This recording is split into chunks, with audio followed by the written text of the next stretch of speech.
সুপ্রিয় শিক্ষার্থী বন্ধুরা, শুরু হয়ে যাবে এখন ক্লাস, তাই তো? নাকি কেউ ঢুকেনি, আসেনি, লাইভে আসলে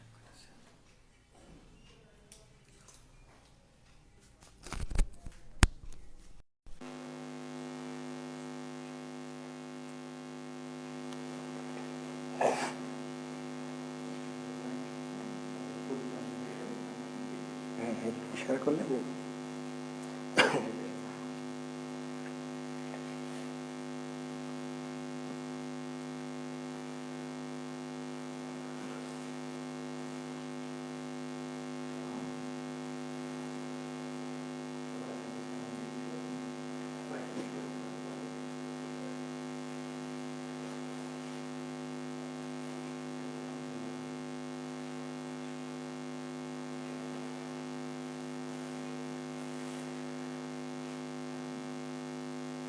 ওয়ালাইকুম আসসালাম।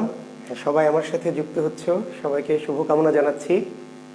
আর যারা আমাকে সালাম দিচ্ছ, আমি সবার জন্য ওয়ালাইকুম আসসালাম ওয়া রাহমাতুল্লাহ।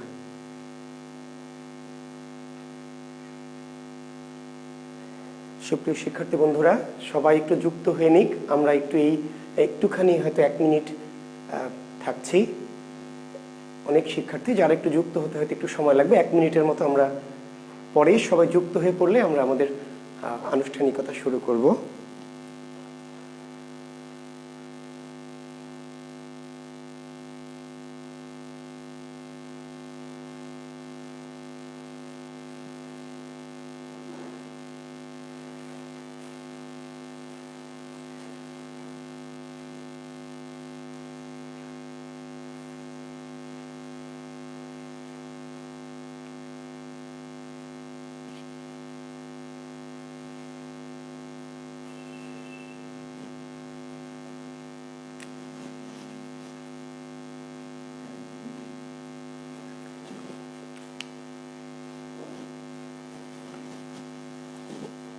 একটু পরিষ্কার নেকড়া দিয়ে তো এটাতে খালি হয়ে যাচ্ছে।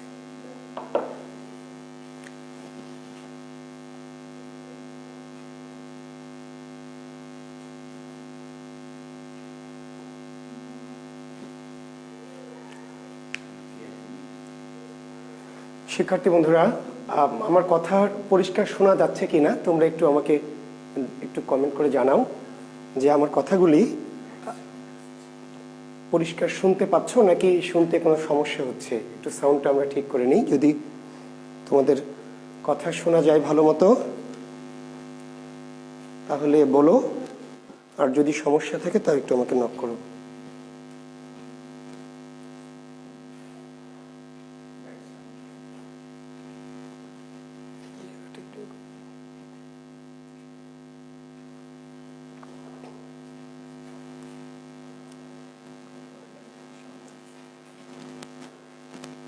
শিক্ষার্থী বন্ধুরা, আশা করছি আমাকে তোমরা ভালো মতো শুনতে পারছো এবং দেখতে পাচ্ছ আর কি।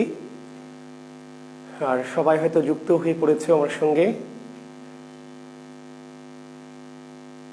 তাহলে আমরা কি ক্লাস শুরু করতে পারি নাকি?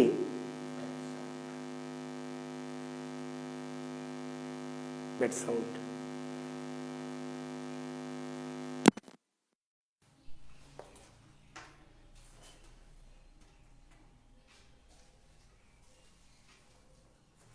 শিক্ষার্থী বন্ধুরা, হ্যাঁ, আমি তোমাদের সাথে কথা বলছি।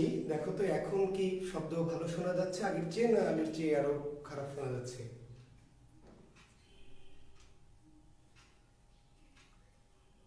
আমরা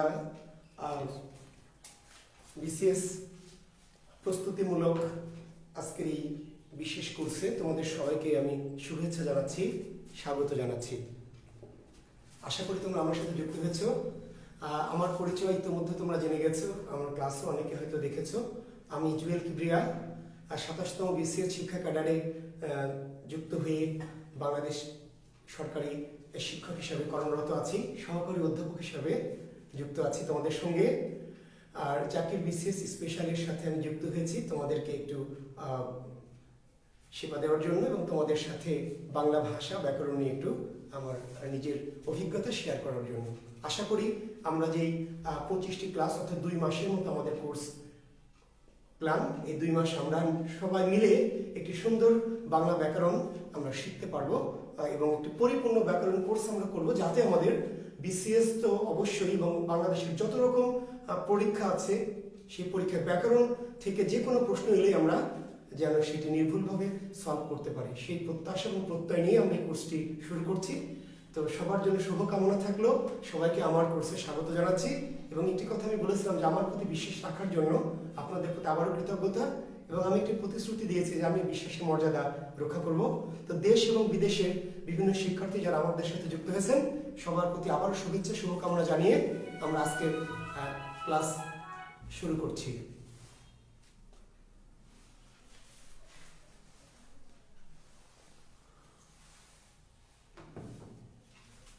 তো তাহলে সবাই আমার সাথে যুক্ত হয়েছে এবং আশা করছি আমাকে শুনছো। আচ্ছা, দেখো শিক্ষার্থী বন্ধুরা, আমরা বাংলা ব্যাকরণ এই শব্দটি লিখেছি। তো আমি ব্যাকরণে যাওয়ার আগে একটু বাংলা নিয়ে একটু কথা বলতে চাই, তারপরে ব্যাকরণে যাব। আজকের ক্লাসটি আমাদের আসলে একটু ভূমিকা ক্লাস। আমরা একটু বাংলা ভাষা এবং ব্যাকরণের প্রেক্ষাপটটি আলোচনা করব। তো বাংলা পৃথিবীর কততম ভাষা, এমন একটি প্রশ্ন আমি শুরুতে একটু বলে নিই যে বাংলা পৃথিবীর কততম ভাষা। এর উত্তর হতে পারে সপ্তম, উত্তর হতে পারে চতুর্থ। এখন শুরুতেই বলবে যে স্যার আপনি তো শুরুতে আমাদের কনফিউজ করছেন যে পৃথিবীতে বাংলা ভাষার অবস্থান কততম।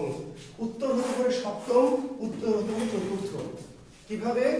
এটা হলো ভাষাভাষী বা ভাষীর জনসংখ্যার দিক থেকে, ভাষার সংখ্যাগত দিক থেকে, ভাষার সংখ্যাগত দিক থেকে বা কতজন মানুষ বাংলা ভাষায় কথা বলে, পৃথিবীতে কত বেশি সংখ্যক মানুষ বাংলা ভাষায় কথা বলে, এর উপর ভিত্তি করে বাংলা পৃথিবীর সপ্তম ভাষা। ঠিক আছে? অর্থাৎ পৃথিবীতে কোন ভাষায় কত বেশি মানুষ কথা বলে, ঠিক আছে, এটা পৃথিবীর প্রথম ভাষা কোনটি যদি কেউ জানতে চাও তাহলে তার উত্তর হচ্ছে মান্দারিন। চীনের ভাষা মান্দারিন হচ্ছে ভাষাভাষী জনসংখ্যার দিক থেকে পৃথিবীর সবচেয়ে প্রথম ভাষা, যেই ভাষায় সবচেয়ে বেশি মানুষ কথা বলে। আর এই ক্রম অনুযায়ী বাংলা পৃথিবীর কি সপ্তম ভাষা। ঠিক আছে, বাংলা ভাষাভাষী জনসংখ্যার দিক থেকে বাংলা পৃথিবীর সপ্তম ভাষা। আর চতুর্থ কিসের দিক থেকে? মানের বিচারে, মানের বিচারে বা গুণগত বিচারে কিংবা ভাষাতাত্ত্বিক দিক দিয়ে, মানের বিচারে, গুণগত বিচারে কিংবা ভাষাতাত্ত্বিক দিক দিয়ে বাংলা পৃথিবীর কততম ভাষা? তার উত্তর হচ্ছে চতুর্থ। অর্থাৎ একটু যদি আমি ব্যাখ্যা করি, এটা হচ্ছে কোয়ান্টিটি আর এটা হচ্ছে কোয়ালিটি। তোমরা ইংরেজিতে যদি ভালো বোঝো, অর্থাৎ কোয়ান্টিটি সংখ্যাগত দিক দিয়ে বাংলা পৃথিবীর সপ্তম ভাষা, এবং মানের দিক দিয়ে, কোয়ালিটির দিক দিয়ে ভাষাতাত্ত্বিক মান, ঠিক আছে, এই অনুযায়ী বাংলা পৃথিবীর কি চতুর্থতম ভাষা। কথাটা কি পরিষ্কার হয়েছে? তার উত্তর কিন্তু সপ্তম নাকি চতুর্থ হবে সেটা নির্ভর করবে প্রশ্নটা কি করেছে। যদি বলে ভাষাভাষীর দিক থেকে বা জনসংখ্যার দিক দিয়ে বাংলা পৃথিবীর কততম ভাষা, তার উত্তর হবে সপ্তম। আর যদি বলে গুণগত দিক দিয়ে, মানের বিচারে কিংবা ভাষাতাত্ত্বিক দিক থেকে বাংলা পৃথিবীর কততম ভাষা, তাহলে তার উত্তর হবে চতুর্থ। ঠিক আছে? এখন এই যে বাংলা ভাষাটা কিভাবে এসেছে, এর একটু বাংলা ভাষার জননীকে, মাকে, আমরা যদিও ব্যাকরণের কোর্সটি করাবো, তো শুরুতে বাংলা সম্পর্কে আমি একটু পটভূমিটা বলে নিই। তো বাংলার মা বা জননীকে এমন একটি প্রশ্ন আমাদেরকে করতে পারে। ঠিক আছে? তো আশা করি এইটুকু তোমরা লিখেছো, আমি এইটুকু একটু মুছে দিচ্ছি। বাংলা ভাষার মা বা জননী কে, এমন একটি যদি প্রশ্ন করি, বাংলা ভাষার জননীকে, বাংলা ভাষার মাকে, কিংবা বাংলা ভাষা কোন ভাষা থেকে এসেছে বা উৎপত্তি হয়েছে, তার উত্তর হচ্ছে প্রাকৃত। বাংলা ভাষার জননী, বাংলা ভাষার মা বা বাংলা ভাষা কোন ভাষা থেকে উদ্ভব হয়েছে, উৎপত্তি হয়েছে, তার উত্তর হচ্ছে প্রাকৃত। প্রাকৃত শব্দের অর্থ কি? সাধারণ।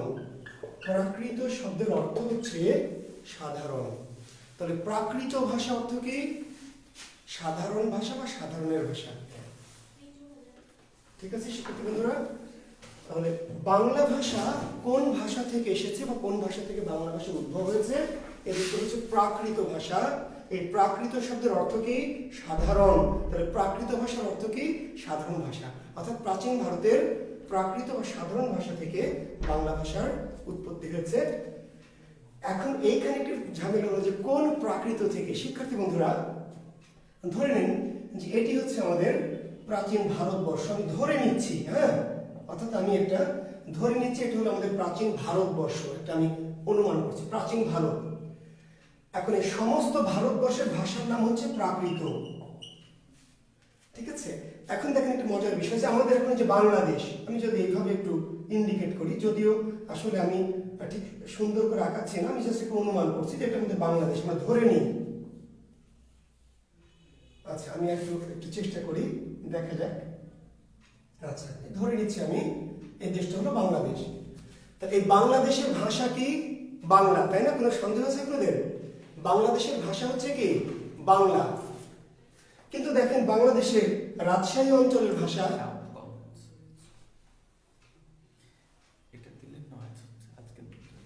আচ্ছা দেখি তাহলে একটু, হ্যাঁ তাহলে এটা চেঞ্জ করতে হবে নাকি?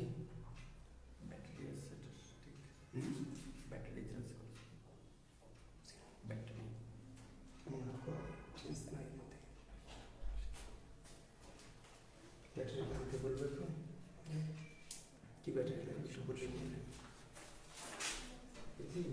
ব্যাটারি চেঞ্জ করলে কি সাউন্ড আসছে?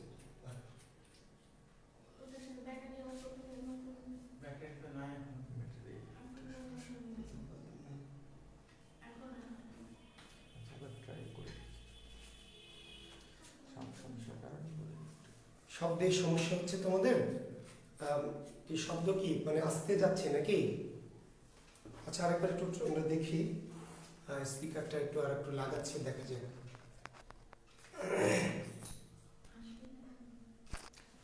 পিকচার ওকে, যাদের ওখানে কথা বলছে, যাদের ওখানে নেটের প্রবলেম তাদের প্রবলেম হচ্ছে, ঠিক আছে। আপনার অনেকেই আছে ক্লিয়ার বলছে, অনেকে বলছে শোনা যাচ্ছে। হ্যাঁ তার মানে আসলে তাদেরই নেটের প্রবলেম হচ্ছে, ঠিক আছে। এখন হ্যাঁ ওকে, তাহলে এটা লাগাচ্ছি না। শিক্ষার্থী বন্ধুরা অনেকে বারবার থেমে যাচ্ছে, তাদের ওইখানে নেটের প্রবলেম, বুঝতে পারছি। তো ঠিক আছে, হ্যাঁ তাহলে আমি যেটা বোঝাতে চাচ্ছি যে বাংলাদেশে ভাষা কিন্তু বাংলা, ছোট্ট একটা দেশ বাংলাদেশ। এখন ভাবেন যে বাংলাদেশের চাপাই অঞ্চল, একই বাংলাদেশ, সেখানকার ভাষাটা একটু ভিন্ন। আবার নোয়াখালী যে অঞ্চল, আমার শিক্ষার্থীরা নিশ্চয়ই কেউ কেউ আছে নোয়াখালী অঞ্চলে, সেখানকার ভাষাটা কিন্তু আবার একটু আলাদা। আবার বরিশাল অঞ্চলে যারা আছেন সেখানকার ভাষাটা কিন্তু আবার একটু কি ভিন্ন। চট্টগ্রামের যারা, সেখানকার বাংলা ভাষা কিন্তু আবার একটুখানি হলেও কি আলাদা। তার মানে ছোট্ট একটি বাংলাদেশ, এই বাংলাদেশে একই বাংলা ভাষা, আবার পাবনা অঞ্চলের যারা, তাদের ভাষাটা কিন্তু আবার একটু ভিন্ন। তো ছোট্ট একটি দেশ বাংলাদেশ, একই ভাষা বাংলা, কেউ কিন্তু বলবে না যে চট্টগ্রামের ভাষা বাংলা নয়, বা সিলেটের ভাষা বাংলা নয়, বা নোয়াখালীর ভাষা বাংলা নয়, কিংবা চাঁপাইনবাবগঞ্জের ভাষা বাংলা নয়, কুড়িগ্রামের ভাষা বাংলা নয়। বাংলাদেশের ভাষা বাংলা, কিন্তু বাংলা হওয়া সত্ত্বেও সকল অঞ্চলের ভাষার মধ্যে কিন্তু একটু কি পার্থক্য। চাঁপাইয়ের বাংলাকে আমরা বলছি চাঁপাইয়া বাংলা, সিলেটের বাংলাকে কি বলছি সিলেটি বাংলা, বরিশালের বাংলাকে আমরা বলছি বরিশালা বাংলা, তাই না? নোয়াখালীর বাংলাকে বলছি নোয়াখালী বাংলা। আমরা কিন্তু বাংলাকে আবার ভাগ করছি অঞ্চল ভিত্তিক। তাহলে এখন চিন্তা করো যে গোটা ভারতবর্ষের ভাষা প্রাকৃত, বিশাল একটি দেশ ভারতবর্ষ, তার ভাষা প্রাকৃত। কিন্তু এই যে ভারতের যে বিভিন্ন অঞ্চল, এই অঞ্চলটার নাম ধরে নাও গৌড়, এই অঞ্চলটার নাম ধরে নাও মগধ, এই অঞ্চলের নামটা ধরে নাও মহারাষ্ট্র, এই অঞ্চলের নাম ধরে নাও সুরসেন, ঠিক আছে। এই অঞ্চলের নাম ধরে নাও কলিঙ্গ, কোন অঞ্চলের নাম হচ্ছে বঙ্গ ইত্যাদি। তার মানে ভারতের বিভিন্ন জনপদ অর্থাৎ বিভিন্ন এলাকা, কোনটি গৌড়, কোনটি মগধ, কোনটি মহারাষ্ট্র, কোনটি সুরসেন, কোনটি কলিঙ্গ ইত্যাদি ইত্যাদি, তাই না? সকল ভারতের ভাষা প্রাকৃত। শিক্ষার্থী বন্ধুরা, সকল ভারতবর্ষের ভাষা প্রাকৃত, কিন্তু দেখা গেল গৌড় অঞ্চলের প্রাকৃতের সাথে মগধ অঞ্চলের প্রাকৃতের কি মিল নাই। যেমন ওই যে বললাম চাঁপাইয়ের বাংলার সাথে যেমন বরিশালের বাংলার মিল নাই, কিংবা বরিশালের বাংলার সাথে যেমন নোয়াখালীর বাংলার মিল নাই, ঠিক তেমনি গৌড় অঞ্চলেও প্রাকৃত, মগধ অঞ্চলেও প্রাকৃত, মহারাষ্ট্র অঞ্চলেও প্রাকৃত, সুরসেন অঞ্চলেও প্রাকৃত, কিন্তু প্রাকৃতগুলো কি একটু ভিন্ন। ফলে গৌড় অঞ্চলের প্রাকৃতকে নাম দেওয়া হলো গৌড়ীয় প্রাকৃত। কি প্রাকৃত? গৌড়ীয়। মগধ অঞ্চলের প্রাকৃতকে নাম দেওয়া হলো কি মাগধী প্রাকৃত। অনুরূপভাবে মহারাষ্ট্রের প্রাকৃতকে বলা হলো কি মহারাষ্ট্রী প্রাকৃত। সুরসেন অঞ্চলের প্রাকৃতকে বলা হলো সুরসেনী প্রাকৃত বা সৌরসেনী প্রাকৃত। কলিঙ্গের প্রাকৃতকে বলা হলো পৈশাচী প্রাকৃত, কোনটাকে বলা হলো কাফির প্রাকৃত, কোন অঞ্চলকে বলা হলো অর্ধমাগধী প্রাকৃত। সবগুলির নাম আপনার মনে রাখার দরকার নেই, শুধু দুটো নাম মনে রাখবেন যে একটা গৌড় অঞ্চলের গৌড়ীয় প্রাকৃত আর মগধ অঞ্চলের কি মাগধী প্রাকৃত। কেন এই প্রসঙ্গটা নিয়ে আসছি, শিক্ষার্থী বন্ধুরা কিছু জিনিস বিশেষ পরীক্ষা যারা দিবেন, বিশেষ করে বা অন্য জবের পরীক্ষা দিবেন, আপনার জ্ঞানের মধ্যে কিন্তু কোনো কনফিউশন, কোনো দ্বিধাদ্বন্দ্ব থাকা যাবে না। একদম আপনাকে একটা পরিষ্কার একটি স্বচ্ছ ধারণা তৈরি করতে হবে, ঠিক আছে? কোনোভাবে কোনো বিভ্রান্তি, কোনো দ্বিমত, কোনো ধরনের পরীক্ষায় যে স্যার এইটা নাকি এটা, এরকম কোনো ইয়ে করা যাবে না। তো কোন ভাষা থেকে বাংলার জন্ম? প্রাকৃত। কোনো দ্বিধা নাই, দ্বন্দ্ব নেই, কোনো মানে কোনো দ্বিমত নাই। কোন ভাষা থেকে বাংলার জন্ম? প্রাকৃত। কিন্তু কোন প্রাকৃত থেকে, এইখানে একটু দ্বিমত। ডক্টর মোহাম্মদ শহীদুল্লাহ, বাংলা ভাষার একজন বড় ভাষাবিজ্ঞানী ডক্টর মোহাম্মদ শহীদুল্লাহ, তিনি মনে করলেন গৌড় অঞ্চলের গৌড়ীয় প্রাকৃত থেকে বাংলার জন্ম, গৌড়ীয় প্রাকৃত থেকে। কিন্তু ডক্টর সুনীতি কুমার নামে আরেকজন ভাষাবিদ, তিনি গবেষণা করে বললেন না, গৌড়ীয় প্রাকৃত থেকে না, মগধ অঞ্চলের কি মাগধী প্রাকৃত থেকে বাংলার জন্ম। এখন আপনি উত্তর দিবেন কি কোন প্রাকৃত থেকে বাংলার জন্ম? পরীক্ষায় এইভাবে প্রশ্নটি আসবে না। যদি আসে কোন প্রাকৃত থেকে, তার উত্তর হতে পারে গৌড়ী অথবা মাগধী, দুটোর যে কোনো একটি। যদি অপশনে দুইটাই থাকে তাহলে উভয় উত্তর হবে। যদি উভয় না থাকে তাহলে মাগধী প্রাকৃতটা উত্তর দিবেন। আমি কি বোঝাতে পারলাম? আমি আরেকবার ক্লিয়ার করছি। কোন ভাষা থেকে বাংলার জন্ম? তার উত্তর প্রাকৃত, শেষ।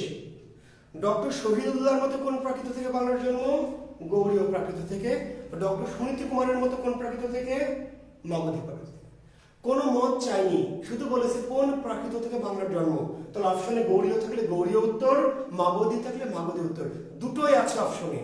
তাহলে উভয় থাকলে উভয় উত্তর, উভয় নাই, দুটোই আছে, তাহলে আপনাকে একটা উত্তর দিতে হবে। সেই ক্ষেত্রে আপনি বেছে নেবেন কোনটা?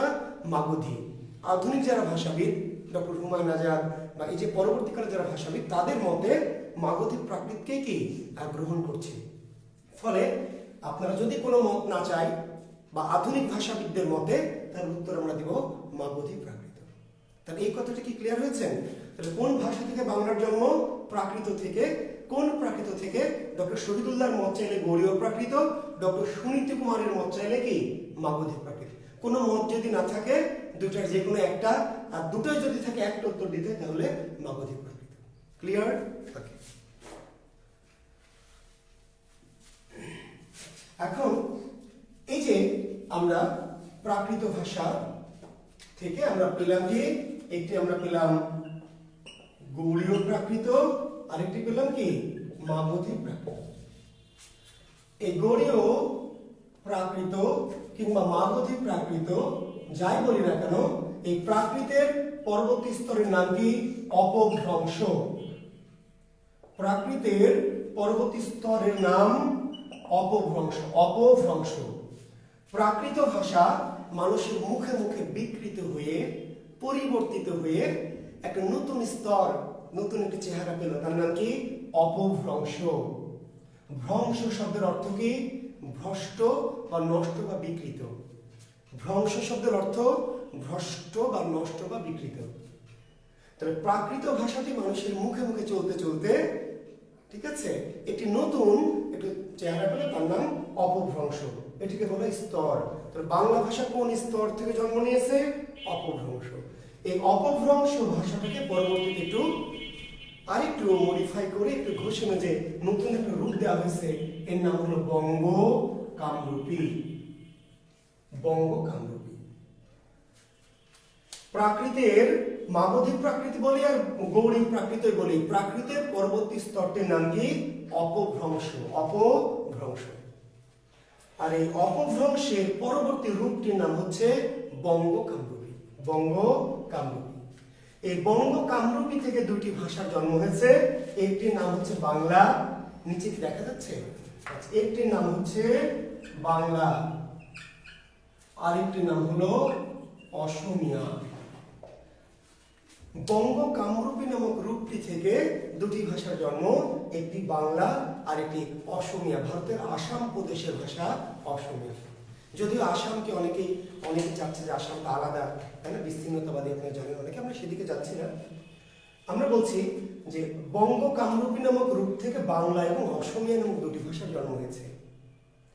ফলে বাংলা ভাষার সহোদরকে, এমন একটি প্রশ্ন বিশেষ করতে পারে, বাংলা ভাষার সহোদরকে, বাংলা ভাষার ভাইকে, বাংলা ভাষার ভাতৃস্থানীয় ভাষা কোনটি? একই শব্দের একটু সিনোনিমাস, ঠিক আছে? বাংলা ভাষার সহোদর, বাংলা ভাষার ভাই, ঠিক আছে, বাংলার ভাতৃপ্রতিম ভাষা, ভাতৃপ্রতিম ভাষা কোনটি? বাংলার সহোদরকে, বাংলার ভাইকে, বাংলার ভাতৃপ্রতিম ভাষা কোনটি? তার উত্তর কি? অসমিয়া। বা কোনো বই লেখা আছে আসামি। ভারতের আসাম প্রদেশের ভাষা আসামি, আসলে ভাষাটির প্রকৃত নাম হচ্ছে অসমিয়া। এই ভাষাটি হলো বাংলার ভাই বা বোন বা সহোদর বা ভাতৃস্থানীয়। কেন? একই বঙ্গ কামরূপী নামক রূপ থেকে, একই অপভ্রংশ স্তর থেকে এবং একই প্রাকৃত ভাষা থেকে বাংলা এবং অসমিয়ার জন্ম হয়েছে। তাহলে এখন আমার মনে হয় যে আপনার বাংলা ভাষার জন্মটা, আমি আরেকবার রিপিট করছি, আপনারা একবার শুনে নেন যারা হয়তো আরেকবার। তাহলে বাংলা ভাষার জন্ম হয়েছে কোন ভাষা থেকে? কোন ভাষা থেকে? প্রাকৃত। প্রাকৃত শব্দের অর্থ কি? সাধারণ। তাহলে প্রাকৃত ভাষা মানে কি? সাধারণ ভাষা, সাধারণের ভাষা। কিন্তু প্রাকৃতের অনেকগুলি ভাগ ছিল, অনেকগুলি অঞ্চল ভেদে ভাগ ছিল। এর মধ্যে প্রধান দুটি ভাগ, একটি গৌড়ীয় প্রাকৃত আর একটি কি? মাগধী প্রাকৃত। গৌড়ীয় এবং মাগধী। ডক্টর শহীদুল্লাহ মনে করলেন যে গৌড়ীয় প্রাকৃত থেকে বাংলার জন্ম, আর ডক্টর সুনীতি কুমার চট্টোপাধ্যায় মনে করলেন মাগধী প্রাকৃত থেকে বাংলার জন্ম। কিন্তু সরাসরি প্রাকৃত থেকে জন্ম হলো না। প্রাকৃত ভাষাটা আবার একটু বিকৃত হয়ে মানুষের মুখে মুখে পরিবর্তিত একটি নতুন স্তর হলো, যার নাম অপভ্রংশ। এই অপভ্রংশ থেকে আবার আরেকটু মডিফাই হয়ে একটি ভাষা রূপ হলো, যার নাম হচ্ছে বঙ্গ কামরূপী। এই বঙ্গ কামরূপী থেকে বাংলা এবং অসমিয়া নামক ভাষার জন্ম। তাহলে কোন রূপ থেকে বাংলার জন্ম? বঙ্গ কামরূপী। কোন স্তর থেকে বাংলার জন্ম? অপভ্রংশ। কোন ভাষা থেকে বাংলার জন্ম? প্রাকৃত। কোন প্রাকৃত? গৌড়ীয় প্রাকৃত অথবা মাগধী প্রাকৃত। এই পর্যন্ত আমার মনে হয় যে আমি আপনাদেরকে পরিষ্কার করতে পেরেছি বিষয়টি। আর আরেকটি প্রশ্ন এখানে একটু বলে আমরা ব্যাকরণে যাব, ঠিক আছে? বাংলা ভাষা কোন বংশ থেকে জন্ম নিয়েছে? কোন বংশ? ভাষা বংশ। তাহলে একটু কোন ভাষা থেকে? তাহলে প্রাকৃত। কিন্তু কোন বংশ থেকে? এই বংশটির নাম হচ্ছে ইন্দো ইউরোপীয়। বংশটির নাম কি? ইন্দো ইউরোপীয়। ভাষা বংশ। বাংলা ভাষা যে বংশ থেকে, যেন আমরা ধরেন জন্ম নিয়েছি, কেউ চৌধুরী বংশ, কেউ খান বংশ, কেউ মোল্লা বংশ, তাই না? এরকম কেউ প্রামাণিক বংশ, অনেক বংশ আছে আমাদের মানুষের, যেমন ঠিক তেমনি ভাষার বংশ। বাংলা ভাষার জন্ম হয়েছে কোন ভাষা বংশ থেকে? তার উত্তর হচ্ছে ইন্দো ইউরোপীয়। পৃথিবীর সবচেয়ে প্রাচীন ভাষা বংশ কোনটি? পরীক্ষা প্রশ্ন, পৃথিবীর সবচেয়ে প্রাচীন ভাষা বংশ কোনটি? তার উত্তর ইন্দো ইউরোপীয়। প্রাচীন ভাষা বংশ। পৃথিবীর সবচেয়ে শ্রেষ্ঠ ভাষা বংশ কোনটি? তার উত্তর ইন্দো ইউরোপীয়। পৃথিবীর সবচেয়ে বৃহৎ ভাষা বংশ কোনটি? বৃহৎ ভাষা বংশ কোনটি? ইন্দো ইউরোপীয়। পৃথিবীর সবচেয়ে আদি ভাষা বংশের নাম কি? ইন্দো ইউরোপীয়। তাহলে আমাদের বংশ তো সেরা হবে নাকি শিক্ষার্থী বন্ধুরা? কি মনে হয় বলেন তো? আমাদের বংশ সেরা বংশ হবে না? হ্যাঁ, বাংলা ভাষা যে বংশ, ইন্দো ইউরোপীয় বংশ, এটি পৃথিবীর কি? প্রাচীন ভাষা বংশ, শ্রেষ্ঠ ভাষা বংশ, বৃহৎ এবং আদি। তাহলে চারটি কোশ্চেন হলে তার উত্তর হবে ইন্দো ইউরোপীয়। পৃথিবীর প্রাচীন ভাষা বংশের নাম কি? ইন্দো ইউরোপীয়। পৃথিবীর শ্রেষ্ঠ ভাষা বংশের নাম কি? ইন্দো ইউরোপীয়। পৃথিবীর বৃহৎ ভাষা বংশের নাম কি? ইন্দো ইউরোপীয়। পৃথিবীর সবচেয়ে আদি ভাষা বংশ কোনটি? ইন্দো ইউরোপীয়। বাংলার ভাষা বংশ কোনটি? ইন্দো ইউরোপীয়। বাংলা ভাষা জন্ম নিয়েছে কোন বংশ থেকে? ইন্দো ইউরোপীয়। ঠিক আছে? আচ্ছা, এখন ইন্দো ইউরোপীয় বংশ থেকে বাংলা ভাষার জন্ম হলো। কিন্তু ইন্দো ইউরোপীয় বংশটির আবার দুটি শাখা বা দুটি ধারা। একটি ধারার নাম হলো কেন্তুম, আরেকটি ধারার নাম হচ্ছে শতম। ইন্দো ইউরোপীয় যে বংশের দুটি সন্তান বা দুটি শাখা বা দুটি ধারা, একটি ধারার নাম কেন্তুম আর একটি ধারার নাম শাতম। কেন্তুম এবং শাতম। তো বাংলার জন্ম হয়েছে কোন শাখা থেকে? কেন্তুম। বুঝতে পেরেছেন? যদি বলে ইন্দো ইউরোপীয় বংশের কোন শাখা থেকে বাংলার জন্ম, ইন্দো ইউরোপীয় বংশের কোন শাখা থেকে বাংলার জন্ম, তার উত্তর হচ্ছে কেন্তুম শাখা থেকে। কোন বংশ থেকে বাংলার জন্ম? ইন্দো ইউরোপীয় বংশ। কিন্তু ইন্দো ইউরোপীয় বংশের কোন শাখা থেকে? তার উত্তর হচ্ছে কেন্তুম শাখা থেকে। তাহলে ইন্দো ইউরোপীয় শাখা কয়টি? দুইটি, কেন্তুম এবং শাতম।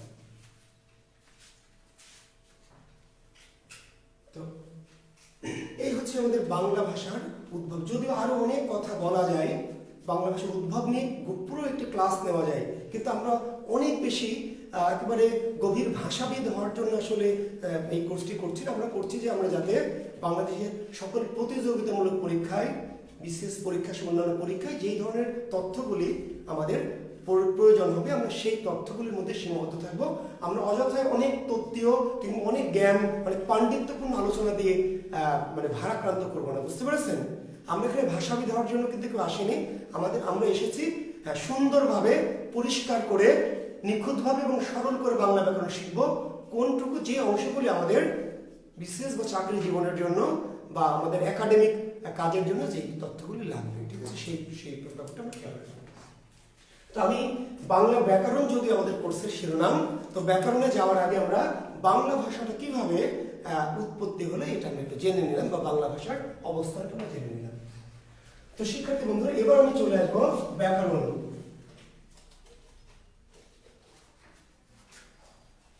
বইগুলোতে শতম, অনেক বইয়ে শতম দেওয়া আছে, অনেকে শতম দেওয়া আছে, কেন্তুম এবং শাতম। বাংলা ভাষা উদ্ভব হয়েছে কেন্তুম, শাতম, শাতম।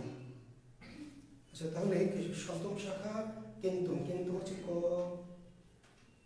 শাতম, শতম কি তাই তো, কেন্তুম হচ্ছে ক, শাতম এস, শতম শাখা থেকে। ঠিকই বলছি, ওরা কি করছে? হ্যাঁ, ঠিকই বলছি শিক্ষার্থী বন্ধুরা, আমি একটু ভুল করছি। শিক্ষার্থী বন্ধুরা, হ্যাঁ, ধন্যবাদ তোমাদেরকে। সরি, শতম থেকেই, হ্যাঁ, কেন্তুম এবং শাতম। কেন্তুম থেকে ইউরোপীয় ভাষা, ঠিকই আছে, কেন্তুম আর শাতম, ঠিক বলছি। ধন্যবাদ শিক্ষার্থী। শতম শাখা থেকে, হ্যাঁ, বাংলা ভাষার জন্ম, ঠিকই বলেছেন। এই শতমের আবার চারটি ভাগ, ঠিক আছে। একটা হচ্ছে সার্বিক, সার্বিক দ্বার্ধিক, বাল্টোস্লাভীয়, ইন্দো ইউরানীয়। চারটি, 1, 2, 3 এবং 4। দেখো, একটি হলো আলবানিক, যেহেতু এটা আসলোই, আরমানিক।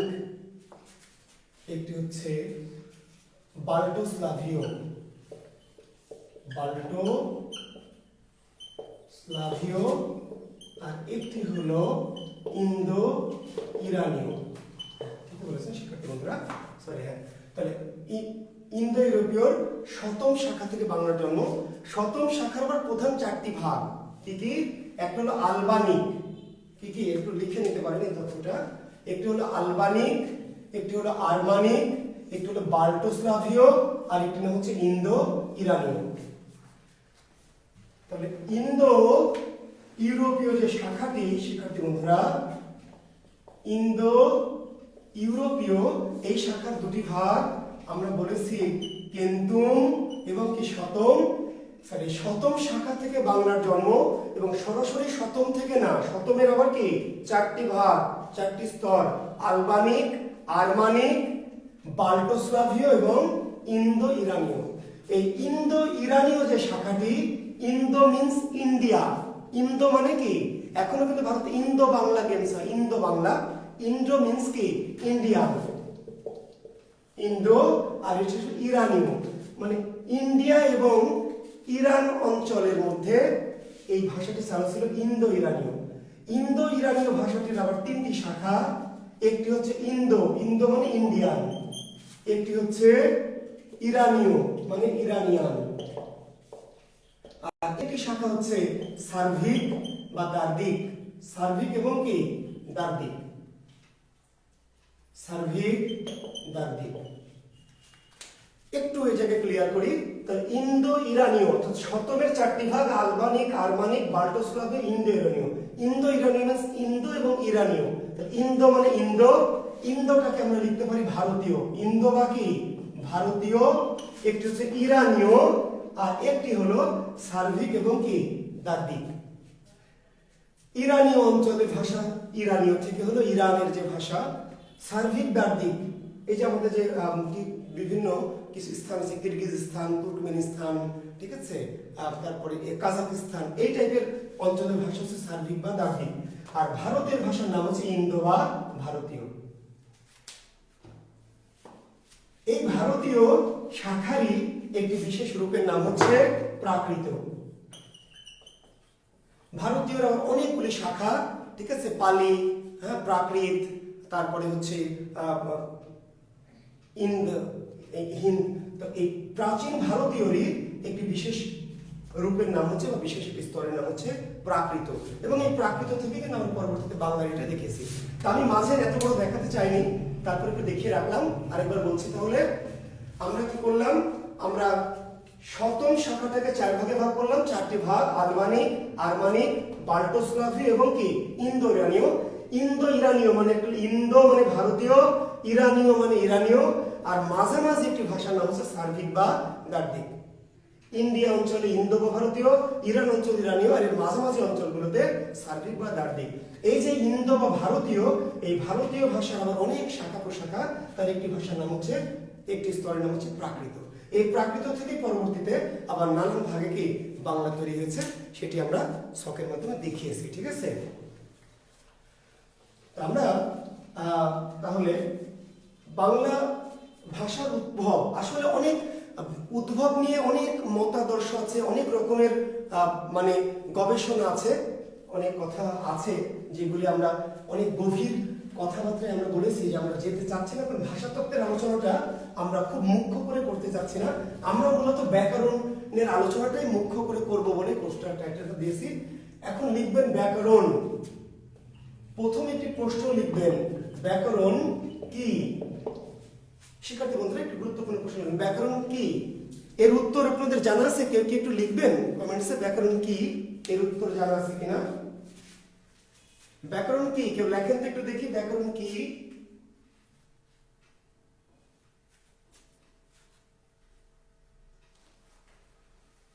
ক্লাস রেকর্ড থাকবে কিনা জানতে চাচ্ছি, ক্লাস পর্যন্ত থাকবে। আচ্ছা, আর এই ক্লাসের রেকর্ডগুলি থেকে যাবে। যারা হয়তো প্রথম ইয়েতে বুঝতে মনে হচ্ছে যে আরেকবার দেখলে ভালো হয়, আপনারা বারবার দেখতে পারবেন। এই গ্রুপে থেকে যাবে, যে যতবার খুশি ততবার পরবর্তীতে কি দেখতে পারবেন, অনেক দিন পর্যন্ত থাকবে, ঠিক আছে। অন্তত 3-4 মাস তো থাকবেই, কাজে এটা নিয়ে টেনশন নাই, ঠিক আছে, পরেও থাকবে। ব্যাকরণ কি? এরকম যদি প্রশ্ন হয় যে ব্যাকরণ কি, এর উত্তর হচ্ছে ভাষার সংবিধান। ব্যাকরণ কি? ভাষার সংবিধান। ভাষার সংবিধান। ব্যাকরণ কি? স্রেফ এর উত্তর হচ্ছে ভাষার সংবিধান। আর যদি বলে ব্যাকরণ অর্থ কি, জাস্ট প্রশ্নটা ব্যাকরণ কি এর জায়গায় দিল, ব্যাকরণ অর্থ কি? তাহলে ব্যাকরণ অর্থ হচ্ছে বিশেষভাবে বিশ্লেষণ। শিক্ষার্থী বন্ধুরা, প্রশ্ন দুটি দেখেন প্রায় কাছাকাছি। তো যেখানে আমাদের বিভ্রান্তি আসে, কেন বিভ্রান্তি আসে অনেক সময়, যে আমরা প্রশ্নটা বুঝতে পারি না, এক মনে করে ফেলি। অনেক সময় প্রশ্নের মাঝে একটু ভেরিয়েশন থাকে, একটু করে দেওয়া হয় ইচ্ছা করে, কিন্তু আমরা বিভ্রান্ত হই। তাহলে ব্যাকরণ কি, এর উত্তর হচ্ছে ভাষার সংবিধান। ব্যাকরণ কি? ভাষা কি? সংবিধান। আর ব্যাকরণ অর্থ কি? বিশেষভাবে বিশ্লেষণ। তাহলে দুটো প্রশ্ন, ব্যাকরণ কি ভাষার সংবিধান, আর ব্যাকরণ অর্থ কি বা ব্যাকরণ শব্দটির অর্থ কি, তার উত্তর হচ্ছে বিশেষভাবে বিশ্লেষণ। এখন প্রশ্ন হবে এমন যে ব্যাকরণ এর বিশ্লেষণ কি? ব্যাকরণ এর বিশ্লেষণ কি? তাহলে ব্যাকরণের বিশ্লেষণ কি যদি এমন একটি প্রশ্ন করে, তাহলে ব্যাকরণের বিশ্লেষণ কি জানেন তো আপনাকে? বিযোগ কি? আ যোগ ক্রিযোগ কি? অন, এবং ক্রিয়াযোগের ধাতু চিহ্ন। ব্যাকরণের অর্থ বিশেষভাবে বিশ্লেষণ, কিন্তু ব্যাকরণ এর বিশ্লেষণ কি বা ব্যাকরণ শব্দটির বিশ্লেষণ কি? তাহলে ব্যাকরণ শব্দটির বিশ্লেষণ হচ্ছে বি যোগ আ যোগ ক্রি যোগ কি অন, বি যোগ আ যোগ ক্রি যোগ অন। নিচের কোনটি ব্যাকরণের সঠিক বিশ্লেষণ? ব্যাকরণ শব্দটির ব্যুৎপত্তিগত বিশ্লেষণ কি? তাহলে বিশ্লেষণ হচ্ছে বি যোগ আ যোগ ক্রি যোগ অন। এটা জানেন অনেকেই। এখন প্রশ্ন, ব্যাকরণ কি সাধিত শব্দ? ব্যাকরণ প্রশ্ন হতে পারে এমন যে ব্যাকরণ কি সাধিত শব্দ? ব্যাকরণ কি সাধিত শব্দ? ব্যাকরণ কি সাধিত শব্দ? প্রশ্নটাকে মডিফাই করে বলবে ব্যাকরণ কি নিষ্পন্ন শব্দ। এটাকে সহজ করে বলবে ব্যাকরণ শব্দটি কিভাবে গঠিত হয়েছে? কিভাবে গঠিত হয়েছে?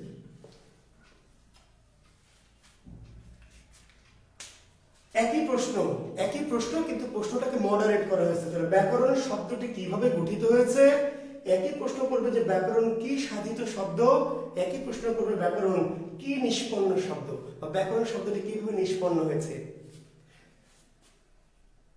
কি ব্যাকরণ প্রত্যয় সাধিত, কি সাধিত? প্রত্যয় সাধিত বা প্রত্যয় নিষ্পন্ন বা প্রত্যয় যোগে গঠিত। ব্যাকরণ শব্দটি কি সাধিত? প্রত্যয় সাধিত। কি নিষ্পন্ন? প্রত্যয় নিষ্পন্ন। কিভাবে গঠিত হয়েছে? প্রত্যয় যোগে।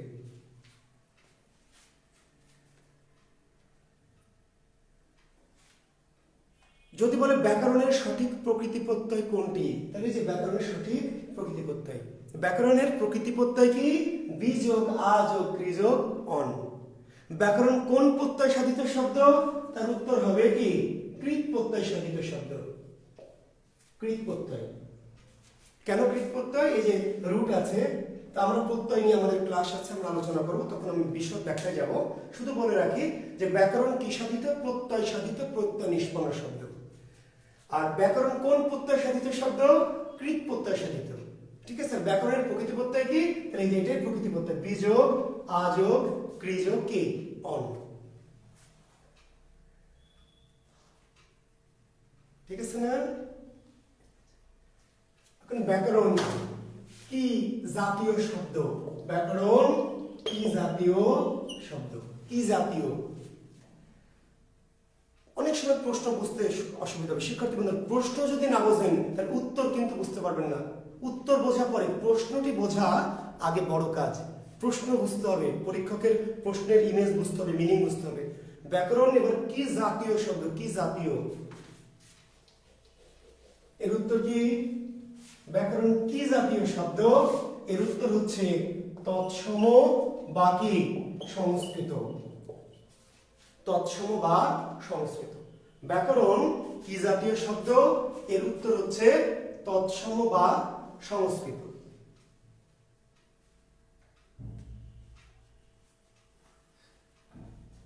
তৎসম বা সংস্কৃত।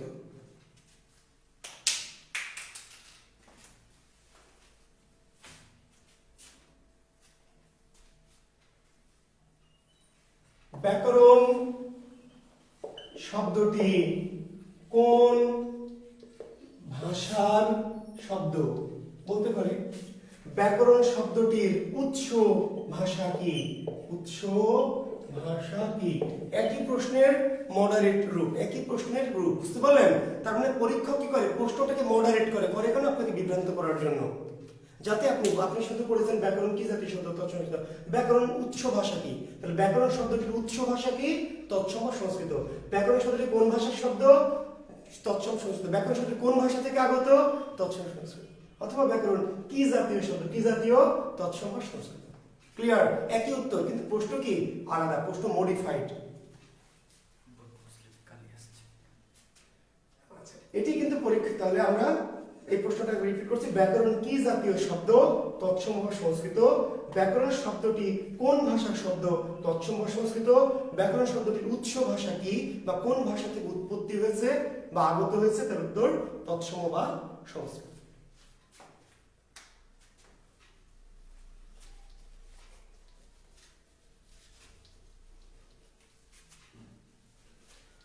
শিক্ষার্থী বন্ধুরা, ব্যাকরণের কাজ কি? সহজ একটি প্রশ্ন। ব্যাকরণের কাজ কি? ব্যাকরণের কাজ, প্রধান কাজ ভাষাকে সুশৃঙ্খলভাবে সাজানো।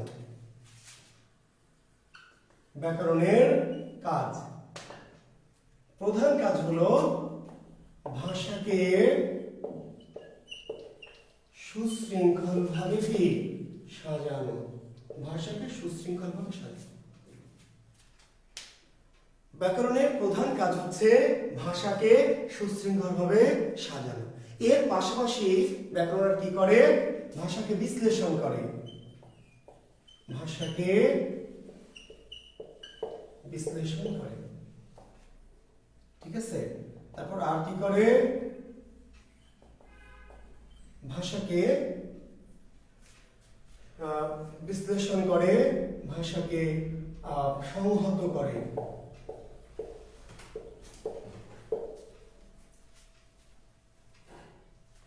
ভাষায় শৃঙ্খলা আনয়ন করে।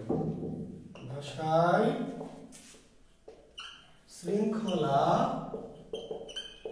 আনয়ন করে। ভাষার প্রধান কাজ, ব্যাকরণের প্রধান কাজ, ভাষার না, ব্যাকরণের প্রধান কাজ কি? ভাষাকে সুশৃঙ্খলভাবে সাজানো, সুশৃঙ্খলভাবে সাজানো। এর পাশাপাশি আর কি করে? ভাষাকে বিশ্লেষণ করে, ভাষাকে সংহত করে এবং ভাষার মধ্যে কি শৃঙ্খলা আনয়ন করে।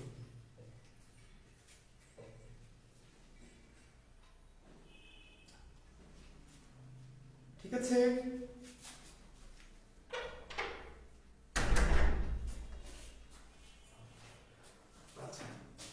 তাহলে আশা করি এই কথা কয়টা আপনি বুঝতে পেরেছেন। যদিও বিশেষ এই টাইপের প্রশ্ন আসে না, তারপরে জেনে রাখবেন কখনো কখনো আসতে পারে কোনটি ব্যাকরণের কাজ বা কোনটি কাজ নয়। এমন প্রশ্ন হয়তো হতে পারে যে কোনটি ব্যাকরণের কাজ কিংবা কোনটি ব্যাকরণের কাজ নয়। ঠিক আছে? আর প্রধান কাজ হচ্ছে কি? প্রধান কাজ ভাষাকে সুশৃঙ্খলভাবে সাজানোর প্রধান কাজ। এই প্রধান কাজের বাইরে আরো কিছু ছোটখাটো কাজ আছে। বিশ্লেষণ করে, ভাষাকে সংহত মানে শক্তিশালী করে। সংহত করা মানে কি? শক্তিশালী করা। আর ভাষার মাঝে কি শৃঙ্খলা আনয়ন করা। এখন আমরা জানবো ব্যাকরণের কি ইতিহাসটা একটু জেনে নেব। ব্যাকরণের ইতিহাস। বাংলা ভাষার প্রথম ব্যাকরণ যে ভদ্রলোকটা লিখেছেন, তার আগে বাংলা ভাষার ব্যাকরণের আগে একটু জানে রাখি পিছনে যে ভারতীয় উপমহাদেশের প্রথম ব্যাকরণ, ভারতীয় উপমহাদেশের প্রথম ব্যাকরণটি, ব্যাকরণবিদ বা ভারতের সবচেয়ে প্রাচীন ব্যাকরণবিদের নাম পাণিনি। জেনে রাখেন, ভারতবর্ষের সবচেয়ে প্রাচীন ব্যাকরণবিদের নাম হচ্ছে পাণিনি। কোন ভাষার ব্যাকরণবিদ তিনি? আর্য বা সংস্কৃত। ভারতবর্ষের সবচেয়ে প্রাচীন যিনি ব্যাকরণবিদ, সবচেয়ে আদি ব্যাকরণবিদ, তার নাম কি? পণ্ডিত পাণিনি। পাণিনি, পয়াকার মূর্ধন্য রস্বই দন্তন্য রস্বই, পাণিনি। খ্রিস্টপূর্ব ৫ম শতকের দিকে, আজ থেকে ৩০০০ বছর আগে, ধারণা করে আজ থেকে ৩০০০ বছর আগে খ্রিস্টপূর্ব ৫ম ৬ষ্ঠ শতকের দিকে তিনি প্রথম ব্যাকরণ লিখেছিলেন। সেই ব্যাকরণটির নাম কি ছিল? অষ্টাধ্যায়ী। শিক্ষার্থী বন্ধুরা একটু নামটা লিখে নেবেন যে পাণিনি রচিত ব্যাকরণের নাম কি? অষ্টাধ্যায়ী। অষ্টাধ্যায়ী। কিংবা প্রশ্ন ধরো অষ্টাধ্যায়ী ব্যাকরণের রচয়িতা কে? তার উত্তর পাণিনি। ভারতের প্রথম ব্যাকরণের নাম কি?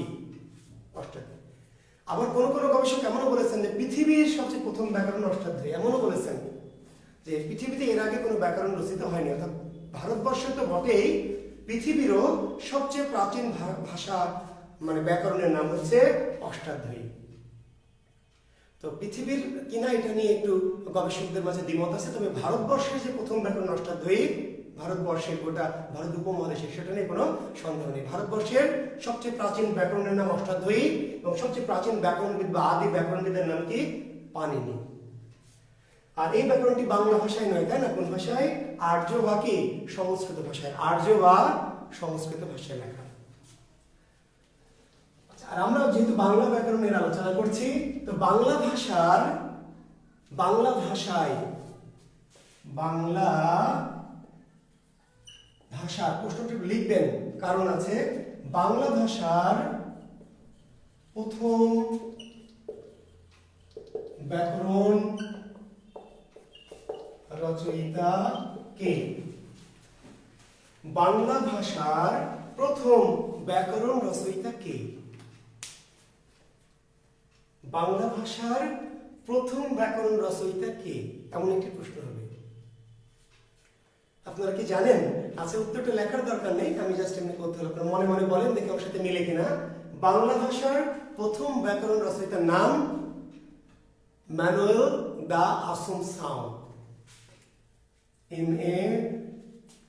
ম্যানুয়েল, MANOEL, ম্যানুয়েল দা ASSUMPCAM। বাংলায় হলো এরকম লেখা আছে মনোয়েল, মনো আবার এ দেওয়া আছে, মনোয়েল দা আসুম, কোন বইয়ে দেওয়া আছে সাউম, কোন বইয়ে দেওয়া আছে কি সাম। একটু মানে উচ্চারণগত একটু পার্থক্য আছে। মনোয়েল দা আসুম সাউম, কেউ বলেছেন আসুম কি সাউম। বাংলা ভাষার প্রথম ব্যাকরণ রচয়িতার নাম কি বা কে? তার উত্তর ম্যানুয়েল দা আসুনসাও। বাংলা ভাষার প্রথম ব্যাকরণ কারা লিখেছে শিক্ষার্থী বন্ধুরা? মজার প্রশ্ন না, যে বাংলা ভাষার ব্যাকরণ আবার কারা লিখবে? বাংলা ভাষার প্রথম ব্যাকরণ কারা লিখেছে? পর্তুগিজরা।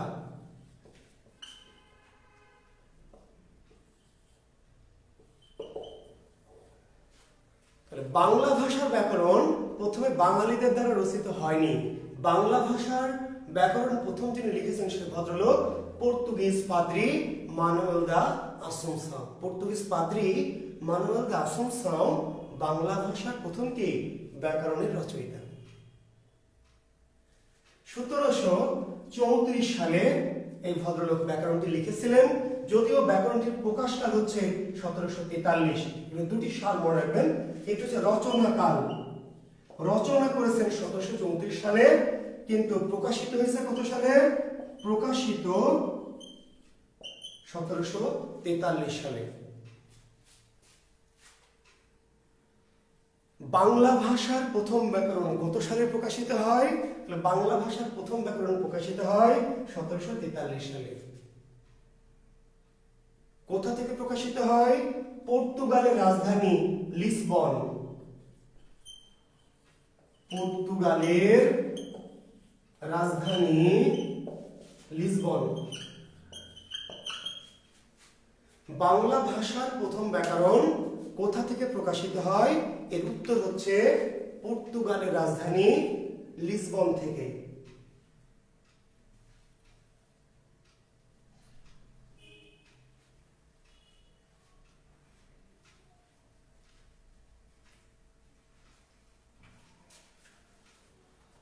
পর্তুগালের রাজধানী লিসবন থেকে। কত সালে?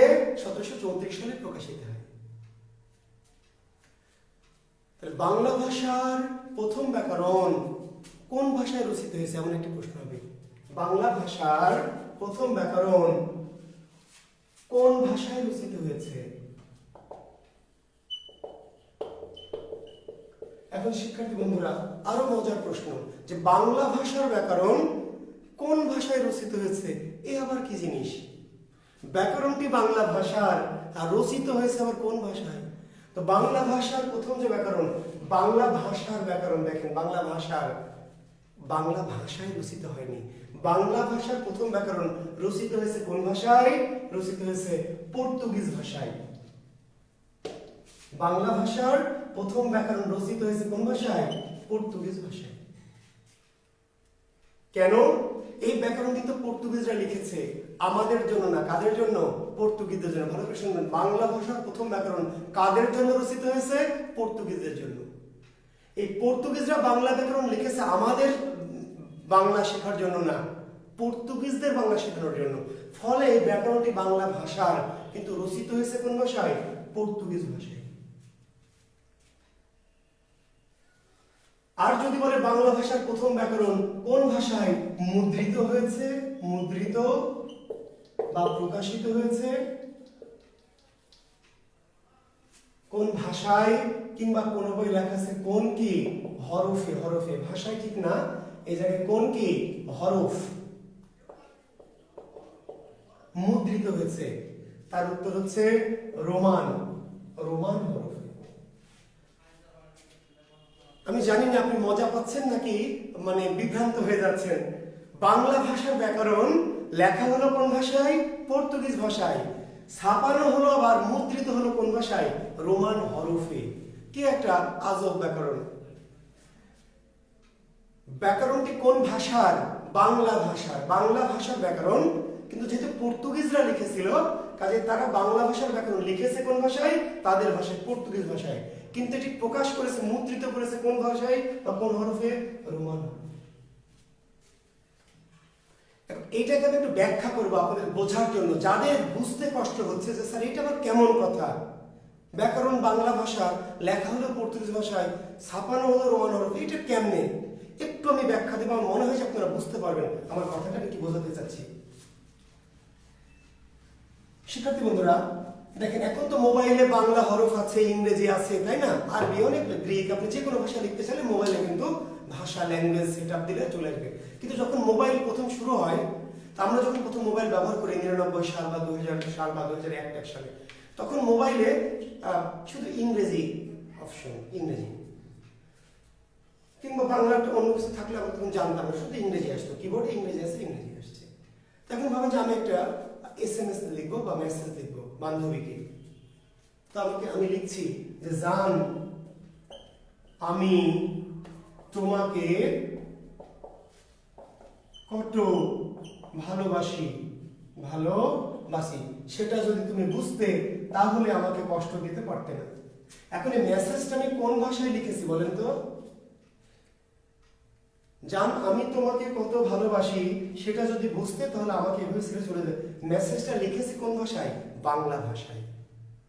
মেসেজটা বাংলা ভাষায়, কিন্তু বাংলা ভাষাটাকে আমি লিখেছি কি দিয়ে?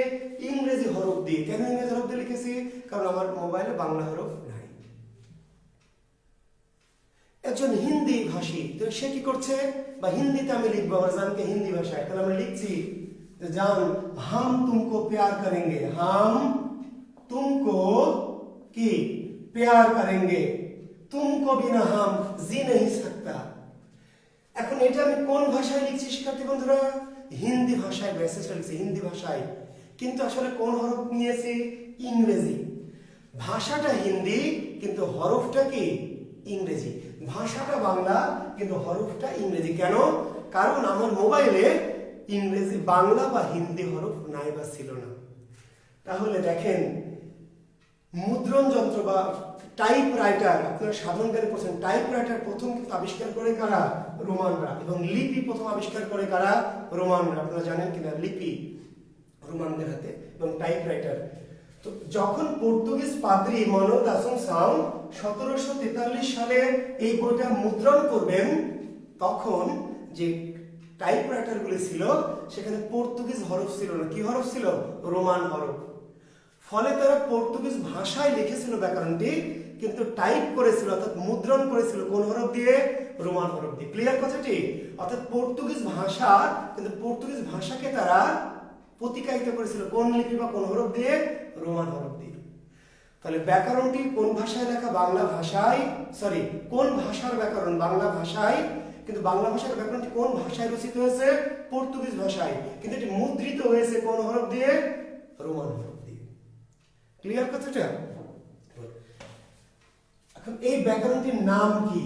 এই যে প্রথম ব্যাকরণের কথা বলছি, বাংলা ভাষার প্রথম ব্যাকরণ, এই ব্যাকরণটির নাম খুবই সুন্দর, সহজ একটি নাম, ভোকাবুলারিও। এম ইডিওমা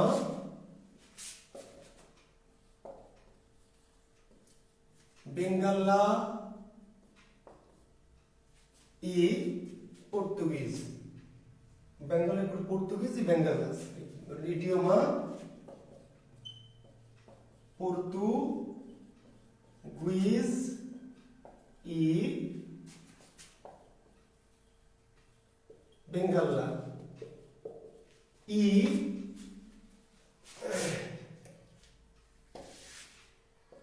DIV DVI dividido M DUAS duas PARTES parties খুবই ছোট নাম, খুব ছোট একটি নাম ব্যাকরণটির। দেখেন ভোকাবুলারিও এম ইডিওমা পর্তুগিজ বাংলা ই ডিভিডিডো এম dos partes এম dos partes।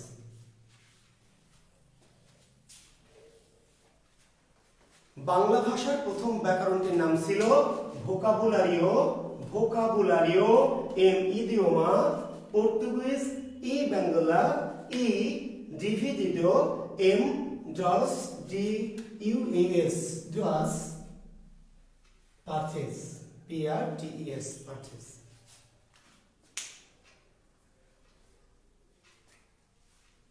ভোকাবুলারিও এম ইডিওমা পর্তুগিজ ই বাংলা ই ডিভিডিডো এম dos partes।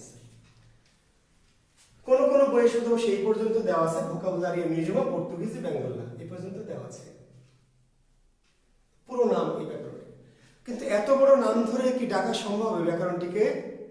আমি ধরুন ব্যাকরণটির আলোচনা করব, তো নাম বলতেই তো জীবন শেষ। ফলে এই ব্যাকরণটির একটা ছোট নাম আমাদের দেওয়া আছে। বাংলা ভাষায় এর একটি ছোট নাম আছে, ডাক নাম। কি নাম এটির? পর্তুগিজ বাংলা ব্যাকরণ। পর্তুগিজ বাংলা ব্যাকরণ। এই ব্যাকরণটিকে আমরা বাংলা ভাষার ভাষাবিজ্ঞানীরা একটা ছোট নাম দিয়েছি ডাকার বা বলার সুবিধার জন্য, পর্তুগিজ বাংলা ব্যাকরণ। এই নামটা লিখে নেন। অপশনে কিন্তু এই নামটা থাকবে না। বাংলা ভাষার প্রথম ব্যাকরণের নাম কি এই অপশন আপনি খুঁজে পাবেন না। ক্লিয়ার? এত বড় অপশন দেওয়ার জায়গা নাই। নাম থাকবে কি? পর্তুগিজ বাংলা ব্যাকরণ। এই নামটি আমাদের দেশে ব্যাকরণটির পরিচিতি, পর্তুগিজ বাংলা ব্যাকরণ।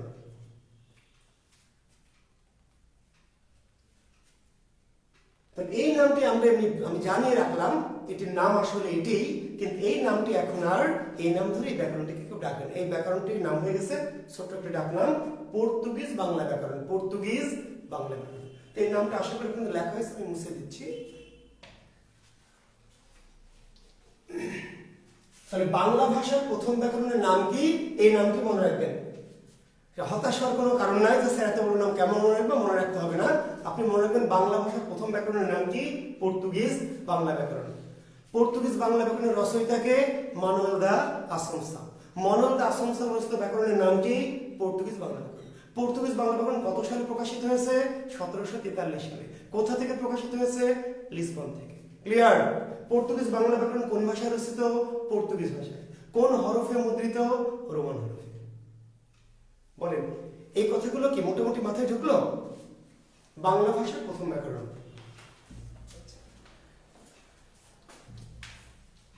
এখন দেখেন, তাহলে আমাদের বিসিএস বা প্রাইমারি কিংবা ব্যাংক কিংবা যে কোনো পরীক্ষায় এখন যদি প্রশ্নটি হয় যে বাংলা ভাষায় প্রথম ব্যাকরণ, ঠিক আছে, বাংলা ভাষায় বা বাংলা হরফে প্রথম ব্যাকরণ রচয়িতা কে?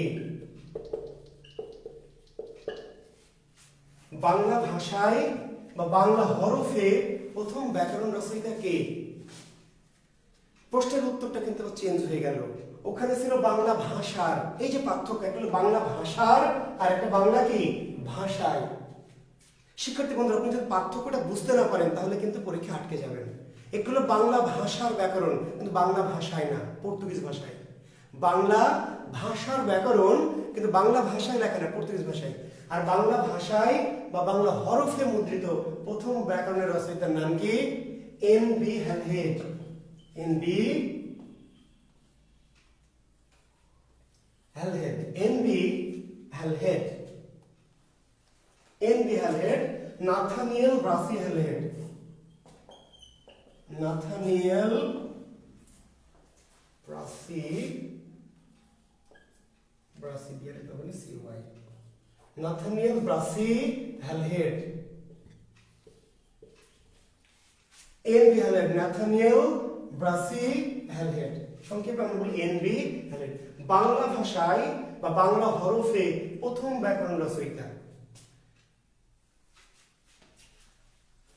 Nathaniel Brassey Halhed, NB Halhed.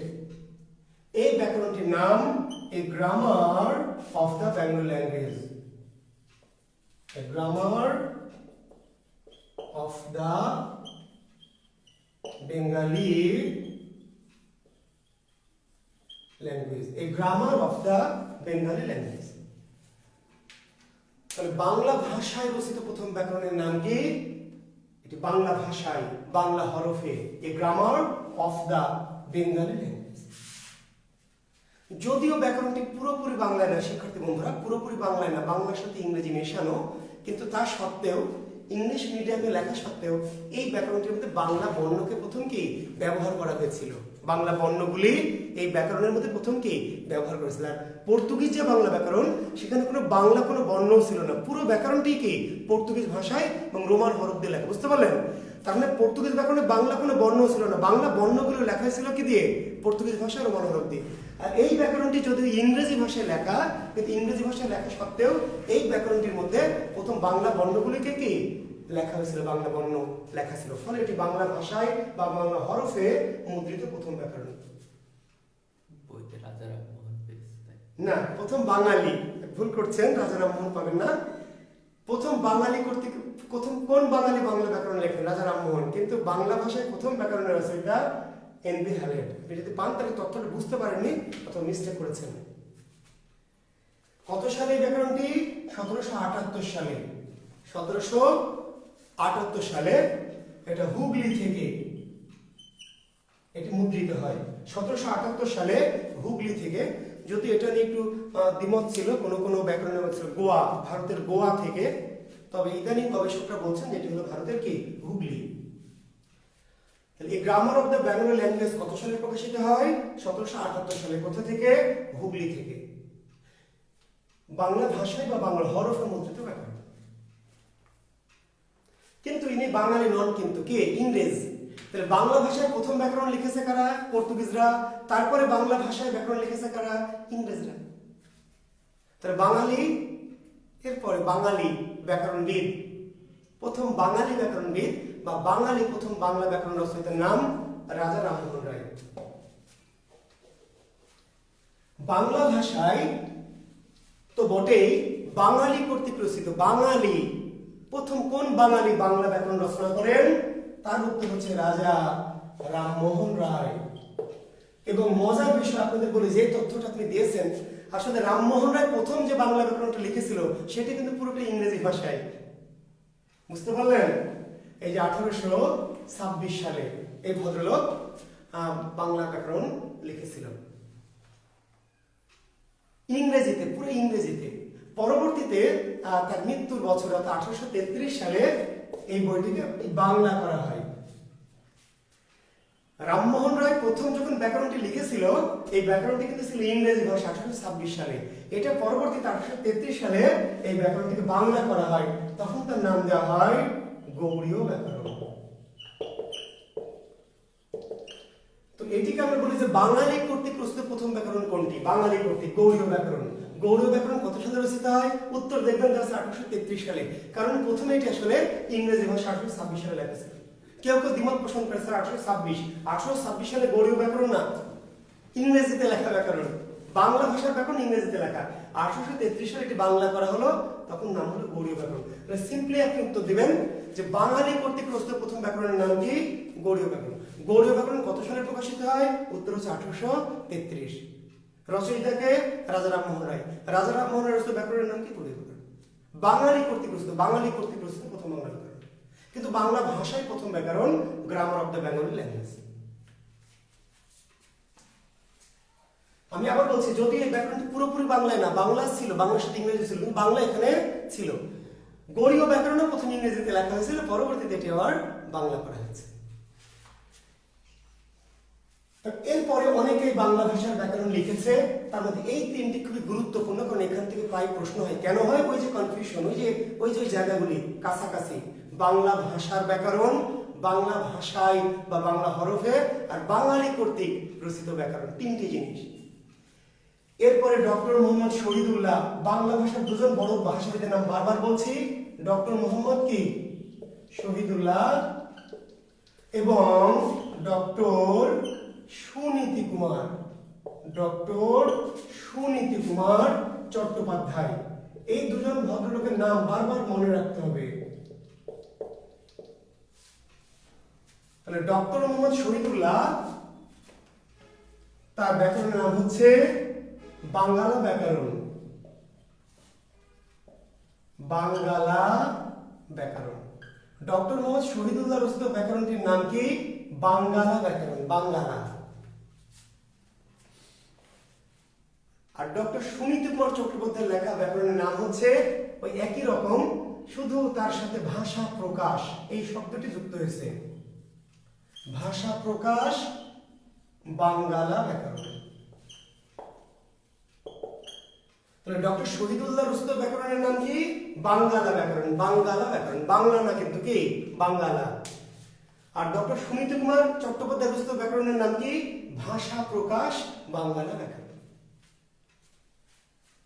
এরপরে অনেকে ব্যাকরণ লিখেছে, ঠিক আছে, মনির চৌধুরী, মোফাজ্জল হায়দার চৌধুরী, হায়াত মাহমুদ, ঠিক আছে, এরকম অনেকেই, আরো হালে হুমায়ুন আজাদ, এমনকি রবীন্দ্রনাথ ঠাকুর, তাই না, অনেকেই ব্যাকরণ লিখেছে।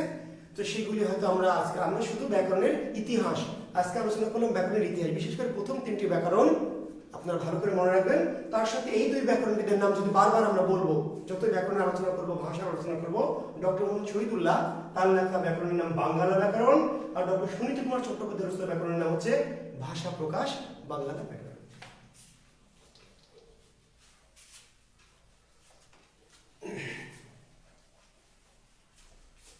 শিক্ষার্থী বন্ধুরা, ব্যাকরণ কয় প্রকার, এমন একটি প্রশ্ন কখনো কখনো যদিও হয়নি কিন্তু হতে পারে, জেনে রাখেন ব্যাকরণ কয় প্রকার। ব্যাকরণ কয় প্রকার এর উত্তর একটু দ্বিমত থাকলে মোটামুটি বেশিরভাগ ভাষাদের মধ্যে ব্যাকরণ হচ্ছে তিন প্রকার। একটি হচ্ছে বর্ণনামূলক ব্যাকরণ, একটির নাম কি বর্ণনামূলক ব্যাকরণ, একটির নাম হলো ঐতিহাসিক ব্যাকরণ,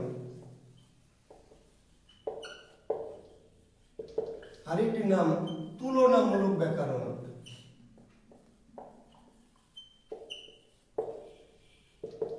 বাংলা ব্যাকরণ কয় প্রকার? বাংলা ব্যাকরণ তিন প্রকার। তিন প্রকারে ব্যাকরণ রচিত হয়েছে বাংলা ভাষায়। এক ধরনের ব্যাকরণকে বলে বর্ণনামূলক ব্যাকরণ, ডেসক্রিপটিভ গ্রামার, ডেসক্রিপটিভ। এক হলো ঐতিহাসিক ব্যাকরণ, হিস্টোরিক্যাল। তুলনামূলক, তুলনামূলক ব্যাকরণ অর্থাৎ বিশ্বের বিভিন্ন ভাষার সাথে কি তুলনা, কম্পেয়ার, কম্পারেটিভ গ্রামার। ব্যাকরণ তিন প্রকার, ব্যাকরণের প্রকারভেদ। ব্যাকরণ কয় প্রকার? তিন প্রকার। একটি হচ্ছে বর্ণনামূলক ব্যাকরণ, একটি ঐতিহাসিক ব্যাকরণ এবং আরেকটি হচ্ছে তুলনামূলক ব্যাকরণ। ঠিক আছে, যদিও দু একজন ভাষাবিদ আরেক প্রকার ব্যাকরণের নাম বলেছেন মনস্তাত্ত্বিক, মনস্তাত্ত্বিক ব্যাকরণ। তো এইটি স্বীকৃত মত না, আমি শুধু একটু দ্বিমতটা জানিয়ে রাখছি। কোনো ব্যাকরণবিদ বললেন যে ব্যাকরণ চার প্রকার, এই তিন প্লাস তার সাথে কি মনস্তাত্ত্বিক বা ভাবমূলক ব্যাকরণ। তো এটি বেশিরভাগ ভাষাবিদ কর্তৃক স্বীকৃত নয়। ব্যাকরণ মূলত হচ্ছে তিন প্রকার: বর্ণনামূলক ব্যাকরণ, ঐতিহাসিক ব্যাকরণ, তুলনামূলক ব্যাকরণ। ক্লিয়ার? আমরা তিন প্রকারের উত্তর দেব, ঠিক আছে? এইটা একটু জানিয়ে রাখলাম যে দুই একজন ভাষাবিদ বলেছেন আরো এক প্রকার ব্যাকরণ হতে পারে যার নাম মনস্তাত্ত্বিক বা দর্শনমূলক ব্যাকরণ। তো এটা থেকে প্রশ্ন পরীক্ষা তত্ত্বে আসে না, কখনো আসেওনি, কিন্তু আমি একটু কৌতূহল বশত আপনাদের জানিয়ে রাখলাম, ঠিক আছে? আমরা যাব ব্যাকরণের আলোচ্য বিষয়। বাংলা ব্যাকরণের আলোচ্য বিষয় কয়টি? খুবই সিম্পল কিন্তু গুরুত্বপূর্ণ প্রশ্ন। প্রশ্নটা খুবই কমন, খুবই সহজ কিন্তু খুব গুরুত্বপূর্ণ। বাংলা ব্যাকরণের আলোচ্য বিষয় কয়টি? চারটি। বাংলা ব্যাকরণের আলোচ্য বিষয় কয়টি? চারটি। কি কি? একটির নাম হলো কি ধ্বনি তত্ত্ব, একটির নাম হলো শব্দ তত্ত্ব, একটির নাম বাক্য তত্ত্ব, আরেকটির নাম কি অর্থ তত্ত্ব। বাংলা ব্যাকরণের আলোচ্য বিষয় কয়টি? চারটি। আলোচ্য বিষয় চারটি: ধ্বনি তত্ত্ব, শব্দ তত্ত্ব, বাক্য তত্ত্ব এবং কি অর্থ তত্ত্ব। ধ্বনি তত্ত্ব, শব্দ তত্ত্ব, বাক্য তত্ত্ব এবং অর্থ তত্ত্ব। ধ্বনি, শব্দ, বাক্য এবং অর্থ। আমরা ছোট করে নেই: ধ্বনি, শব্দ, বাক্য এবং কি অর্থ, তার সাথে তত্ত্ব। বাংলা ব্যাকরণের আলোচ্য বিষয় ধ্বনি, শব্দ, বাক্য, অর্থ। ধ্বনি তত্ত্ব, শব্দ তত্ত্ব, বাক্য তত্ত্ব, অর্থ তত্ত্ব।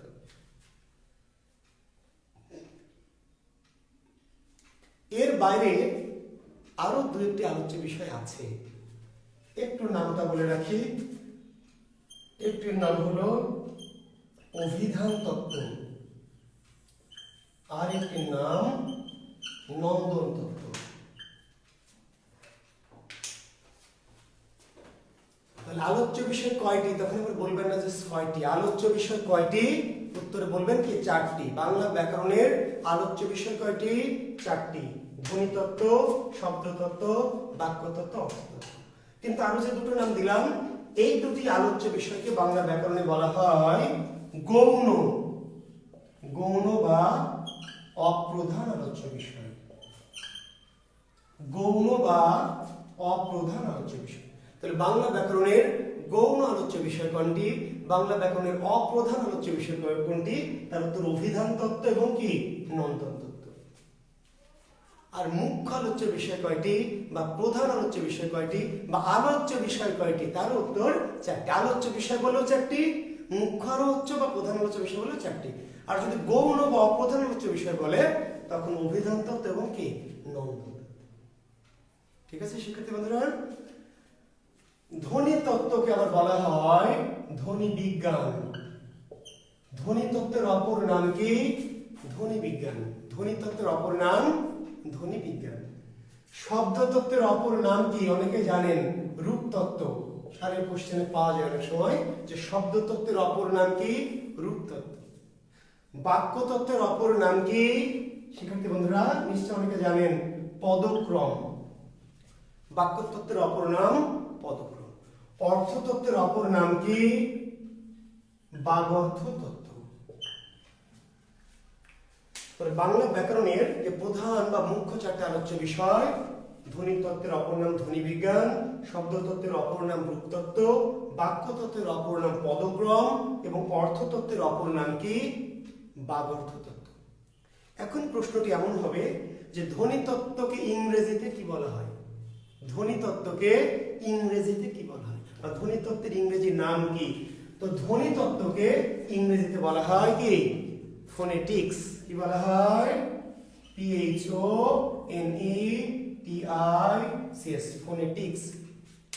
ধ্বনি তত্ত্বকে ইংরেজিতে কি বলা হয়? ফোনেটিক্স। উল্টা করে পরীক্ষায় প্রশ্নটা আসতে পারে যে ফোনেটিক্সের বাংলা পরিভাষা নিচের কোনটি?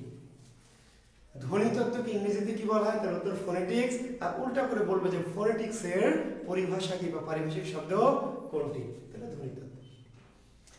ধ্বনি বিজ্ঞানকে বলা হয় কি? ফোনোলজি। ফোনোলজি। ধ্বনি বিজ্ঞানকে বলা হয়, ধ্বনি তত্ত্বকে বলে ফোনেটিক্স আর ধ্বনি বিজ্ঞানকে বলা হয় ফোনোলজি। PHONOLOGY, phonology. তাহলে ফোনোলজির পরিভাষা কি? ধ্বনি বিজ্ঞান। আর ফোনেটিক্সের পরিভাষা ধ্বনি তত্ত্ব। ক্লিয়ার কথাগুলি? শব্দ বা রূপ তত্ত্বকে ইংরেজিতে বলা হয় কি? শব্দ বা রূপ তত্ত্বকে ইংরেজিতে বলা হয় কি? মরফোলজি। MORPHOLOGY, morphology. তাহলে শব্দ বা রূপ তত্ত্বকে ইংরেজিতে কি বলা হয়? উল্টা করে এবার পরীক্ষা প্রশ্ন করে মরফোলজির পরিভাষা কি বা মরফোলজির পারিভাষিক শব্দ নিচের কোনটি? শব্দ বা রূপ তত্ত্ব। বাক্য তত্ত্ব বা পদক্রমকে ইংরেজিতে বলা হয় কি? সিনট্যাক্স। বাক্যতত্ত্ব বা পদক্রমকে ইংরেজিতে বলা হয় সিনট্যাক্স। সিনট্যাক্স, তাহলে সিনট্যাক্সের বাংলা পরিভাষা কি? বাক্যতত্ত্ব বা পদক্রম। অর্থতত্ত্ব বা বাগর্থতত্ত্বকে বলা হয় সিম্যান্টিক্স। Semantics,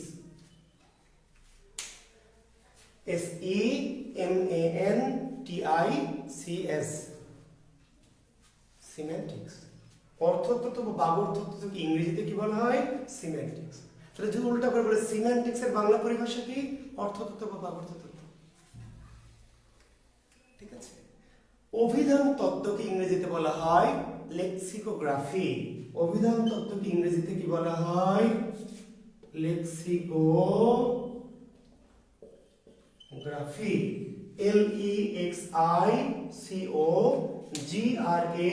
LEXICOGRAPHY, lexicography. অভিধান তত্ত্বকে ইংরেজিতে কি বলা হয়? লেক্সিকোগ্রাফি। আবার উল্টিয়ে প্রশ্ন করব আমরা যে লেক্সিকোগ্রাফির বাংলা পরিভাষা বা পারিভাষিক শব্দ কোনটি? অভিধান তত্ত্ব। নন্দন তত্ত্বকে ইংরেজিতে বলা হয় অ্যাস্থেটিক্স। Aesthetics, AESTHETICS, aesthetics. নন্দন তত্ত্বকে ইংরেজিতে বলা হয় অ্যাস্থেটিক্স। তাহলে অ্যাস্থেটিক্সের বাংলা পরিভাষা কি? নন্দন তত্ত্ব। তাই মজার বিষয়, নন্দন তত্ত্বকে আবার কেউ কেউ নাম দিয়েছে সৌন্দর্য তত্ত্ব। নন্দন মানে সৌন্দর্য। কোন কোন বইয়ে লেখা আছে কি? ছন্দ অলঙ্কার তত্ত্ব। ছন্দ অলঙ্কার তত্ত্ব। শিক্ষার্থী বন্ধুরা, যার নামই নন্দন তত্ত্ব তারই নাম কি? অপর নাম সৌন্দর্য তত্ত্ব, তারই আমার নাম কি? ছন্দ অলঙ্কার তত্ত্ব। আর ইংরেজিতে সব মিলে একসাথে কি? অ্যাস্থেটিক্স। তাহলে অ্যাস্থেটিক্সের পরিভাষা নন্দন তত্ত্ব, অ্যাস্থেটিক্সের পরিভাষা হতে পারে সৌন্দর্য তত্ত্ব, অ্যাস্থেটিক্সের পরিভাষা হতে পারে ছন্দ অলঙ্কার তত্ত্ব। নন্দন তত্ত্বের অপর নাম, নন্দন মানে সৌন্দর্য, আর এই সৌন্দর্যের মাঝে কি আছে? ছন্দ অলঙ্কার, রূপরস।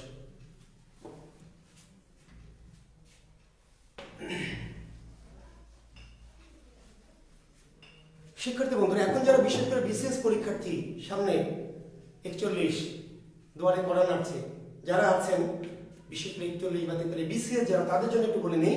অন্যান্য যারা আছেন তারা একটু শুনেন, বিসিএস এর স্পেশাল বলছি।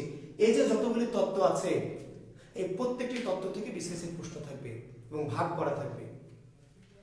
এমন কোনো বিসিএস নাই যেখানে নন্দন তত্ত্ব থেকে প্রশ্ন হয়নি। কিন্তু আপনি বোঝেন না যে প্রশ্নটি নন্দন তত্ত্বের, আপনি তো উত্তরও পারেন কিন্তু বোঝেন না যে প্রশ্নটা কিসের? নন্দন তত্ত্বের। আবার বলছি, বাংলাদেশে এমন কোনো বিসিএস নাই এবং আসবে না যেখানে নন্দন তত্ত্ব থেকে কোনো প্রশ্ন নাই। কিন্তু ব্যাকরণে নন্দন তত্ত্বের কোনো আলোচনাই নাই। আপনি যে ব্যাকরণ পড়বেন, আপনার ব্যাকরণে নন্দন তত্ত্বের কোনো আলোচনা নাই, তাহলে আপনি প্রশ্নটা পারবেন না। আর দু একটা পারবেন কেন? ওই যে ঝড়ে বক পড়া মতো কিংবা বিভিন্ন সালের কোশ্চেন থেকে। তো নন্দন তত্ত্বের মধ্যে বা সৌন্দর্য তত্ত্বের মধ্যে কি কি আলোচিত হয়, আমাদের আলোচ্য বিষয় দেখবেন। আমাদের টপিকের দিকে আমরা আস্তে আস্তে যাচ্ছি। আমরা কিন্তু শুরু করেছি একটু কি প্রেক্ষাপট দিয়ে, পটভূমি দিয়ে বা ভূমিকা দিয়ে। আমরা আস্তে আস্তে আমাদের লেকচার প্ল্যানের যে আলোচ্য সূচি দেখবেন আমাদের ওখানে আছে বাংলা ব্যাকরণের আলোচ্য বিষয়। তো এই যে নন্দন তত্ত্বের আলোচ্য বিষয় 4টি, নন্দন তত্ত্বের মধ্যে আবার 4টি বিষয় আছে। কি কি একটু লিখবেন। একটা নাম রূপ, একটা নাম রস, একটা নাম হলো ছন্দ, আর একটা নাম অলঙ্কার। তাহলে যদি আপনাকে প্রশ্ন করে ছন্দ অলঙ্কার ব্যাকরণের কোন অংশে আলোচিত হয় বা রূপ রস ব্যাকরণের কোন অংশে আলোচিত হয়, তার উত্তর হচ্ছে নন্দন তত্ত্ব। তাহলে নন্দন তত্ত্বে কি কি আলোচিত হয়? রূপ, রস, ছন্দ, অলঙ্কার। প্রাইমারিতে বা অন্যান্য পরীক্ষায় সাধারণত এত গভীরে হয়তো যায় না, নিবন্ধন বন্ধনে, কিন্তু ব্যাংকে কিন্তু বিশেষ পরীক্ষার্থীদের জন্য অবশ্যই কি ছন্দ অলঙ্কার রূপ রস থেকে প্রশ্ন হবে। দেখবেন শিক্ষার্থী বন্ধুরা, ছন্দ থেকে প্রশ্ন হয়েছে মাঝে মধ্যে। আমি বলছি না যে এই প্রত্যেক 4টা থেকে হবে, আমি বলছি নন্দন তত্ত্ব থেকে হবে, মানে এই 4টার যে কোনো কি একটা থেকে প্রশ্ন হবে। তাহলে ছন্দ থেকে প্রশ্ন হয় না? প্রশ্ন হতে পারে আমাদের কবর কবিতাটি কোন ছন্দে রচিত। আপনার ইন্টারমিডিয়েটে নিশ্চয়ই পড়ে এসেছেন, মনে আছে কবিতাগুলো? তাহারই পরে মানে কোন ছন্দে লেখা? বঙ্গভাষা কবিতাটি কোন ছন্দে লেখা? মেঘনাদ বদকাব্য কোন ছন্দে লেখা? অমিত্রাক্ষর ছন্দ বা অক্ষরবৃত্ত ছন্দ, সোনার তৈরি কোন ছন্দে লেখা? মাত্রাবৃত্ত। এমন প্রশ্ন করেছেন না? এর নাম হচ্ছে ছন্দ। তাহলে কোন কবিতা কোন ছন্দে লেখা হয়েছে, বা একটা লাইন তুলে দিয়ে বলবে এই কবিতাংশটি কোন ছন্দে লেখা। তাহলে অভিধান তত্ত্বের আলোচ্য বিষয়, নন্দন তত্ত্বের আলোচ্যের মধ্যে এই ছন্দটা কিন্তু মাঝে মাঝে আসে। আচ্ছা, ছন্দ যদি না আসে তাহলে অলংকার। অলংকার অলংকার থেকে প্রশ্ন হবে যে পাখির নীড়ের মতো চোখ তুলে নাটোরের বনলতা সেন, এই কবিতাংশে কোন অলংকার ব্যবহৃত হয়েছে? পাখির নীড়ের মতো চোখ তুলে নাটোরের বনলতা সেন, কোন অলংকার? তো আমরা বলি উপমা অলংকার। কি বলি? উপমা। উপমা মানে কি? তুলনা। বাদরের মতো ছেলেটা আমার পিছু নিয়েছে, উপমা। চাঁদের মতো মুখ, এই যে আমি মুখটাকে তুলনা করছি। সাহিত্যের সবচেয়ে বহুল ব্যবহৃত অলংকার হচ্ছে উপমা। উপমা আছে সাহিত্যে, উৎপ্রেক্ষা, অনুপ্রাস, যমক, এরকম অনেকগুলো অলংকার আমরা সাহিত্যে ব্যবহার করি। তো বিশেষ যারা পরীক্ষা দেবেন অন্তত গুরুত্বপূর্ণ 2-4টা অলংকার, উপমা অলংকার, অনুপ্রাস অলংকার সম্পর্কে একটু ধারণা লাগবে। কারণ বাই চান্স প্রশ্ন যত দিন যাবে তত কিন্তু আস্তে আস্তে কি করবে, একটু গভীরে যাবে। যত দিন যাচ্ছে তত কিন্তু পরীক্ষক মডারেট করবে, প্রশ্নটা গভীরে চলে যাবে। কাজে আপনাকে তৈরি থাকতে হবে। ক্লিয়ার? তো আমরা এগুলো নিয়ে শেষে, কিন্তু আমরা তো এটা দিয়ে আলোচনা শুরু করবো না, আমরা আলোচনা শুরু করবো ধ্বনিতত্ত্ব দিয়ে। এটা দিয়ে শেষ করবো, মাথায় রাখবেন। যদি নন্দন তত্ত্বের আলোচনাটা আমি লেকচার প্ল্যানে দেইনি, তা আপনাদের জানিয়ে রাখি যে নন্দন তত্ত্বের আলোচনা দিয়ে কিন্তু ক্লাসটি আমি শেষ করবো। শেষের ক্লাসটি নিব নন্দন তত্ত্বের। রস। শিক্ষার্থী বন্ধুরা দেখবেন আমার কথাটি মিলিয়ে যে মেঘনাদ বধ কোন রসের কাব্য, কোন রসের সাহিত্য? এমন প্রশ্ন হয়েছে। রস। মেঘনাদ বধ কোন রসের সাহিত্য? আসে না প্রশ্ন? এটা নিয়ে আবার দ্বিমত আছে, কনফিউশন আছে। কেউ কোনো বইতে আছে বিরস, কোন বইতে আছে করুণ রস। মেঘনাদ বধ কোন রসের সাহিত্য? তো রসটা কি? রস হচ্ছে একটা সাহিত্য পড়ে পাঠকের যে অনুভব। শুনে নেন ভালো করে, সাহিত্য একটা বই পড়ে পাঠকের যে অনুভব, সে অনুভবের নাম হচ্ছে রস। বিষয়টা একটু সিম্পল করে বলি। ধরুন একটা সিনেমার কথা বলি, উপন্যাস তো পড়েন না, বোঝানো মুশকিল। সিনেমা দেখেন সবাই, ইচ্ছা হয়েছে কোন সিনেমা দেখে আপনি প্রচন্ড হাসেন, এমন হাসি, সিনেমার প্রতিটা দেশে দেশে হাসি, সিনেমা দেখছেন আর হাসছেন, এর নাম হাস্যরস। কোন সিনেমা খুবই দুঃখ, খুবই করুণ, দেখতে দেখতে চোখে কখন জল চলে আসছে, বা জল না আসলেও একটা কষ্ট অনুভব হচ্ছে, এটা করুণ রস। কি রস? করুণ রস। কোন সিনেমা দেখে গায়ের মধ্যে উত্তেজনা জাগছে, যেমন আমরা ধরেন মুক্তিযুদ্ধের সময় খেয়াল করে শেখাতো, রেডিও গান বাজানো হতো, মুক্তিযোদ্ধারা মাঝে মাঝে গান শুনতো। তো কেন গান শুনতো? বিনোদনের জন্য, যুদ্ধের ফাঁকে ফাঁকে একটু মনোরঞ্জন, আনন্দ। কেন গান শোনানো হতো? উদ্দীপনা জাগানোর জন্য। মোর একটি ফুলকে বাঁচাবো বলে যুদ্ধ করি, মোর একটি হাসি মুখে, একটি মুখের হাসির জন্য অস্ত্র ধরি। এই গানগুলি শুনে তাদের মধ্যে কি জাগতো? বা জাতীয় সঙ্গীত শুনতো, শুনে তাদের মধ্যে কি স্পৃহা জাগতো, দেশপ্রেম জাগতো, এর নাম বীর রস। যেই সাহিত্য মানুষের মনের মধ্যে কি উদ্দীপনা জাগায়, দেশপ্রেম জাগায়, এর নাম হচ্ছে বীর রস। এরকম করে সাহিত্যে মোট 9 প্রকারের রস আছে। হাস্য রস, করুণ রস, বাৎসল্য রস, প্রেম রস। প্রথম রস হলো প্রেম রস। দেখবেন একটা পরীক্ষা বিশেষ 36 বা 37 বিশেষের কোশ্চেনে দেখবেন, মেবি 37 এসেছিল যে বৈষ্ণব সাহিত্যে প্রেম রসকে কি বলা হয়? প্রেম রস, এটা সৃষ্টি মানে সাহিত্যের প্রথম রস। তো প্রেম রসকে বৈষ্ণব সাহিত্যে বলা হয় মধুর রস। কি রস? মধুর রস। প্রেম রস, প্রেম রস কি? ওই যে নায়ক নায়িকা, তাই না, গান, কবে আইবে আমার পালারে, কবে দিমু গলায় মালারে, বুকের মধ্যে আগুন জ্বলে, নেভিনারে জল সেটালে। কোন রসের গান? প্রেম রস, মধুর রস। আকাশেতে লক্ষ্য তারা, চাঁদ কিন্তু একটা রে, হ্যাঁ, তাই না? তারপরে তোমাকে চাই আমি আরো কাছে, তোমাকে বলার আরো কথা আছে। প্রেম রস, মধুর রস। সাহিত্য কিন্তু নানান রস, লেখক ডিসাইড করেন যে কোন রস আপনাকে খাওয়াবে, এবং এক এক সাহিত্যে এক এক রস। কোনটা প্রেম রস, মধুর রস, কোনটা করুণ রস, নায়ক নায়কের মিল হলো না। কিছু সিনেমা আছে যত ভিলেনই থাক, 1 কোটি ভিলেনও যদি থাকে, ট্যাঙ্ক, কামান, গ্রেনেড যা নিয়ে থাক, মারামারি করুক, নায়ক কিন্তু জিতবেই। এবং শেষে দেখবেন নায়িকাকে নিয়ে শেষ দৃশ্যে একটা গান, হ্যাঁ, এবার গান হয়ে নায়ক নায়কের মিল হয়ে শেষ হলো। এটা হলো মধুর রস, প্রেম রস। দেবদাস করুণ রস। দেবদাস করুণ রস। আচ্ছা, কেন করে শিক্ষার্থী বন্ধু একজন প্রশ্ন করেছেন দেবদাস কোন রস? করুণ রস কেন? পরিণতি, পরিণতিটা কি? এখন দেখেন দেবদাস কি তাহলে প্রেম নাই? প্রেম আছে, রোমান্টিকতা আছে, তাই না? জড়িয়ে ধরা আছে, কিন্তু করুণ রস শেষ হলো কি দিয়ে? বিরহ দিয়ে। বিরহ মানে যা কিছু ঘটুক পরিণতিটা কি? পরিণতিটা হলো বিরহ, কষ্ট। ওই যে দেখেন গেটের বাইরে, তাই না, ওই যে আমাদের গেটের বাইরে নায়ক এরকম করে চিত হয়ে পড়ে আছে, পানি এদিক দিয়ে গড়াচ্ছে, নায়িকা দৌড়ায় আসতেছে, পারু ডাকতেছে, নায়িকা আসছে, গেট লেগে যাচ্ছে। আমি বলছি এই লাগিস না, লাগিস না, দাঁড়া দাঁড়া। নায়িকা দৌড়াচ্ছে, নায়ক এই গেটের কাছে এসে কি হলো? নায়িকা যে এলো, গেটটা লেগে গেল। এবার নায়ক পারে, নায়িকা পারে, সিনেমা শেষ হয়ে গেল। করুণ রস। আচ্ছা দেখেন তো, এই যে নায়ক নায়কের যে মিল হলো না, বা নায়ক মরে গেল, নায়িকা পেল, আসলে কি তাই? একটু পরে তো গেটটা খুলে যাবে, উঠে দুজন গাটা ছেড়ে আবার কি চা খাবে, তারপরে কফি খাবে, একসাথে আবার বসবে। আসলে এই করুণ রসটা কার? পাঠকের, শিক্ষার্থী বন্ধুরা। যে অভিনয় করছে তার না, করুণ রসটা কার? আচ্ছা আপনি কি বোঝেন না যে যা কিছু ঘটছে সব বানানো? আপনি যে সিনেমা দেখেন বোঝেন কিনা যে মারা গেল বা এই যে এরকম একটা বানানো? বোঝেন তো? তারপরেও আপনার মনে দুঃখ লাগে না, কষ্ট লাগে না? টাইটানিকের নায়ক ওই যে বরফ হয়ে কি হচ্ছে, তলিয়ে যাচ্ছে, কি কষ্ট লাগছে।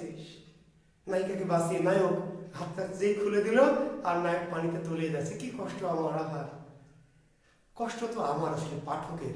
আমি কি জানি না যেটি বানানো? তারপরে আপনি কি করেন? কষ্ট পান, আপনি ভুলে যান আসলে যেটি বানানো। এটির নাম রস।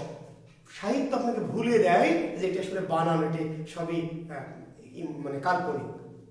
আপনি সিনেমা দেখতে দেখতে বিমোহিত হন, আবেগিত হন। রস। তো এই যে কোন সাহিত্য, আমরা মেঘনাদ বধের কথা যদি বলি শিক্ষার্থী বন্ধুরা, এটি করুণ রস। কেন বীর রস দেওয়া আছে? আসলে শুরু করেছিলেন লেখক যে আমি বীর রসে লিখবো। শিক্ষার্থী বন্ধুরা, মহাকাব্যের রস হলো বীর রস। ভালো করে শুনুন, মহাকাব্যের রস কি?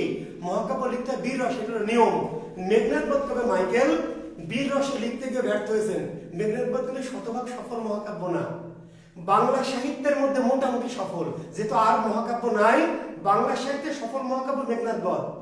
ভেড়ার দলে বাছুর প্রমাণিক, বুঝলেন প্রবাদ, ভেড়ার দলে বাছুর। যেহেতু আর কোনো গ্রেট মহাকাব্য নাই, মেঘনাদ বধকে সার্থক বলা হচ্ছে। পৃথিবীর যদি তুলনা করি মহাকাব্য, তাহলে মেঘনাদ বধ কিন্তু অসফল মহাকাব্য। কেন? মহাকাব্যের শর্ত হলো লিখতে হবে কোন রসে? করুণ মানে বীর রস। মহাকাব্যের রস হবে বীর রস।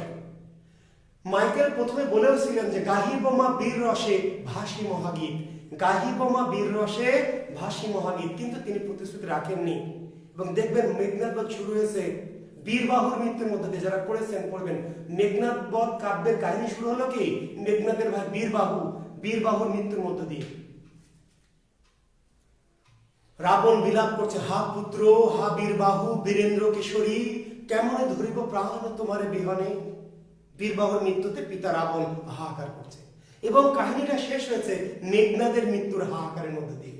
শুরু হলো মেঘনাদের ভাই বীরবাহুর মৃত্যুর হাহাকারের মধ্য দিয়ে, এবং কাহিনীটা শেষ হলো মেঘনাদ, নায়ক মেঘনাদের মৃত্যু হাহাকার। শেষ লাইনটা মেঘনাদ বধ কাব্যের শেষ লাইনটা হলো এমন যে সপ্ত দিবানিশি লঙ্কা কাঁদিলা বিষাদে। সপ্ত দিবানিশি লঙ্কা, এটা শেষ লাইন। সপ্ত দিবানিশি লঙ্কা কাঁদিলা বিষাদে। কান্না দিয়ে শুরু, কান্না দিয়ে শেষ। নায়ক মেঘনাদ বধ কাব্যের নায়ক কিন্তু রাম লক্ষণ না, মেঘনাদ বধের নায়ক হলো মেঘনাদ বা রাবণ। তো এই যে নায়কের মৃত্যু ঘটলো, তাহলে এটি বীর রসটা, এটি কি করুণ রস, শোকের মধ্যে দিয়ে। তো কাজে বিভ্রান্তির সুযোগ নাই। সাহিত্যের রস, মেঘনাদ বধ কাব্যের রস কি করুণ, লিখতে এসেছিলেন বীর রসে। কাজে এটি বীর রসে লিখলে এটি শ্রেষ্ঠ সার্থক মহাকাব্য হতো। মহাকাব্য হিসাবে এর কিছু বৈশিষ্ট্য সার্থক আর কিছু বৈশিষ্ট্য কি অসার্থক। আমরা যদি সাহিত্যের ক্লাস কখনো পড়াই বুঝলাম। তাহলে রস, হাসির সিনেমাগুলো হাস্যরস, হাসির উপন্যাস, তাই না, কৌতুক টাইপের বা হাসির। আবার কোনোটা বীর রস, দেশাত্মবোধক, দেশপ্রেম, আনন্দমঠ। আবার কোনোটা হচ্ছে করুণ রস, দেবদাস। কোনোটা প্রেম রস, শেষের কবিতা। রূপ, রূপ কি? সাহিত্যের গঠন, স্ট্রাকচার, রূপ। এই যে দেখেন সবই সাহিত্য, কিন্তু কোনোটাকে বলছে নাটক, এটা একটা রূপ। কোনোটা হলো উপন্যাস, একটা রূপ। কোনোটা হলো কি মহাকাব্য, এটা একটা রূপ। কোনোটা হলো প্রহসন, একটা রূপ। কোনোটা গীতি কবিতা, একটা রূপ। রূপক নাট্য, একটা রূপ। নাট্যকাব্য, তার মানে সবই সাহিত্য, সবই সাহিত্য, কিন্তু এক একটা সাহিত্যের স্ট্রাকচার, গঠনটা কি ভিন্ন ভিন্ন। পরীক্ষা প্রশ্ন হবে, হয়েছে দেখবেন শেষের কবিতা কি জাতীয় রচনা? এই প্রশ্নটার নাম হলো রূপ। উত্তরের নাম না, প্রশ্নটার নাম কি? রূপ। রূপ শেষের কবিতা কি জাতীয় রচনা? তাহলে আমরা বলছি উপন্যাস। এটা প্রশ্নটার উত্তরটা উপন্যাস, কিন্তু এটা প্রশ্নটা কোথা থেকে? রূপ থেকে। বুঝতে পেরেছেন? মহাশ্মশান কি জাতীয় রচনা? তাহলে মহাকাব্য, এটা রূপ। নেমেসিস কি জাতীয় রচনা? উত্তর দিচ্ছেন নাটক, কিন্তু প্রশ্নটা কি? রূপ। মুনির চৌধুরী রচিত কবর কি জাতীয় রচনা? তাহলে উত্তর দিচ্ছেন নাটক, রূপ। জসিমউদ্দিন রচিত কবর কি? বলছেন যে কবিতা, রূপ। শরৎচন্দ্র রচিত দেনা পাওনা কি? উপন্যাস। শরৎচন্দ্রের দেনা পাওনা কি? উপন্যাস। রবীন্দ্রনাথ রচিত দেনা পাওনা কি? ছোট গল্প। একই দেনা পাওনা, নাম, রূপটা কি? একটা ছোট গল্প, একটা কি? উপন্যাস। বুঝতে পারছেন শিক্ষার্থী বন্ধুরা? তার মানে সাহিত্যের গঠন স্ট্রাকচার অনুযায়ী এটা কেমন হচ্ছে? রূপ। কোনটা উপন্যাস, কোনটা নাটক, কোনটা কাব্য, মহাকাব্য, সনেট, তাই না? বঙ্গভাষা কি জাতীয় কবিতা? সনেট, এই যে একটা রূপ। কবিতার আবার সনেট কোনটা, কোনটা গীতিকাব্য, এগুলো রূপ। তাহলে নন্দন তত্ত্বের আলোচ্য বিষয় রূপ, রস, ছন্দ এবং কি? অলংকার। তাহলে আমরা অভিধান তত্ত্বের আলোচ্য বিষয় কি? অভিধান তত্ত্বের আলোচ্য বিষয় হলো অভিধানে শব্দ সাজানোর কৌশল। একটা আলোচ্য বিষয়। অভিধান তত্ত্বের আলোচ্য বিষয় কি? একটা আলোচ্য বিষয়, একটু লিখে নিতে পারবেন যে অভিধানে শব্দ সাজানোর কি? কৌশল। অভিধানে শব্দ সাজানোর কৌশল। অভিধান তত্ত্বের আলোচ্য বিষয় কি? অভিধানে শব্দ সাজানোর কৌশল। অভিধান তত্ত্বের আলোচ্য বিষয়। এখন অভিধান তত্ত্ব থেকে বিশেষ পরীক্ষায় মাঝে মাঝে, সবসময় না কিন্তু হঠাৎ হঠাৎ কখনো কখনো প্রশ্ন হয়, এবং প্রশ্ন হলে আপনি উত্তর দিতে পারবেন না। কেন উত্তর দিতে পারবেন না শিক্ষার্থী বন্ধুরা? কারণ অভিধান তত্ত্বের কোনো আলোচনা কোনো ব্যাকরণ বইয়ে কি নাই। কারণ এগুলো গৌণ আলোচ্য বিষয়। ছন্দ অলংকার নাই, সব ব্যাকরণে নাই। ব্যাকরণে আছে কি কি? এই ধ্বনি তত্ত্ব থেকে শুরু করে অর্থতত্ত্ব, শব্দার্থ, সমার্থক শব্দ, বিপরীত শব্দ, লিঙ্গ, বচন, সমাস, ধ্বনি তত্ত্ব থেকে অর্থতত্ত্ব। অভিধান তত্ত্ব এবং নন্দন তত্ত্বের আলোচনা ব্যাকরণে নাই, কিন্তু বিশেষ কিন্তু পরীক্ষার প্রশ্ন আমি তো বুঝাই দিলাম যে নন্দন তত্ত্ব থেকে ছন্দ, অলংকার, রূপরস থেকে প্রায় আসে। প্রায় প্রত্যেক পরীক্ষায় হয় ছন্দ থেকে, না হলে অলংকার থেকে, চারটা থেকেই না, যে কোনো কি একটা থেকে, হয় রূপ থেকে, না হলে রস থেকে, না নন্দন তত্ত্ব থেকে। অভিধান তত্ত্ব প্রতি বছর হয় না, কিন্তু হতে পারে। তো হলে আমি একটু নমুনাটা দিয়ে রাখি কেমন প্রশ্ন হবে একটু দেখেন। যদিও আমাদের ক্লাসের ডিউরেশনের কাছাকাছি আমরা চলে যাচ্ছি, তারপরে একটু বলি যে অভিধান তত্ত্ব প্রশ্ন হবে এমন, একটু দেখবেন। নিচের, খেয়াল করবেন শিক্ষার্থী বন্ধুরা, নিচের কোনটি আভিধানিকভাবে সাজানো প্রথম শব্দ? এই প্রশ্নটি একটু লক্ষ্য করেন। আমি আরেকবার বলছি, নিচের কোনটি, আমি কিন্তু অপশনটা দেইনি এখনো, আমি প্রশ্নের স্টার্ট, নিচের কোনটি আভিধানিকভাবে সাজানো প্রথম শব্দ? বিশেষ পরীক্ষার্থীরা বিশেষ করে খেয়াল করবেন, নিচের কোনটি আভিধানিকভাবে সাজানো প্রথম শব্দ? এখন হয়তো কয়ে অপশন দিল কি কাক, খয়ে দিল কোকিল, গয়ে দিল হচ্ছে কলম, ঘয়ে দিল কলস। শিক্ষার্থী বন্ধুরা, আমি চারটি শব্দ লিখেছি, কাক, কোকিল, কলম এবং কি কলস। এখন আমার প্রশ্নটা কি, নিচের কোনটি আভিধানিকভাবে সাজানো প্রথম শব্দ? এর উত্তর কি আপনারা একটু দেবেন আমাকে? দেখি তো আপনাদের আইডিয়াটা দেখি, ক নাকি খ নাকি গ ঘ, ক খ গ ঘ, একটু শর্টকাট করে একটু লেখেন তো, যে আভিধানিকভাবে সাজানো প্রথম শব্দ কোনটি? এর উত্তর কি? ক কাক নাকি খ কোকিল, গ কলম নাকি ঘ কলস? ক খ গ ঘ করে লিখলেই হবে। আমি একটু দেখতে চাই, একটু দ্রুত লেখেন।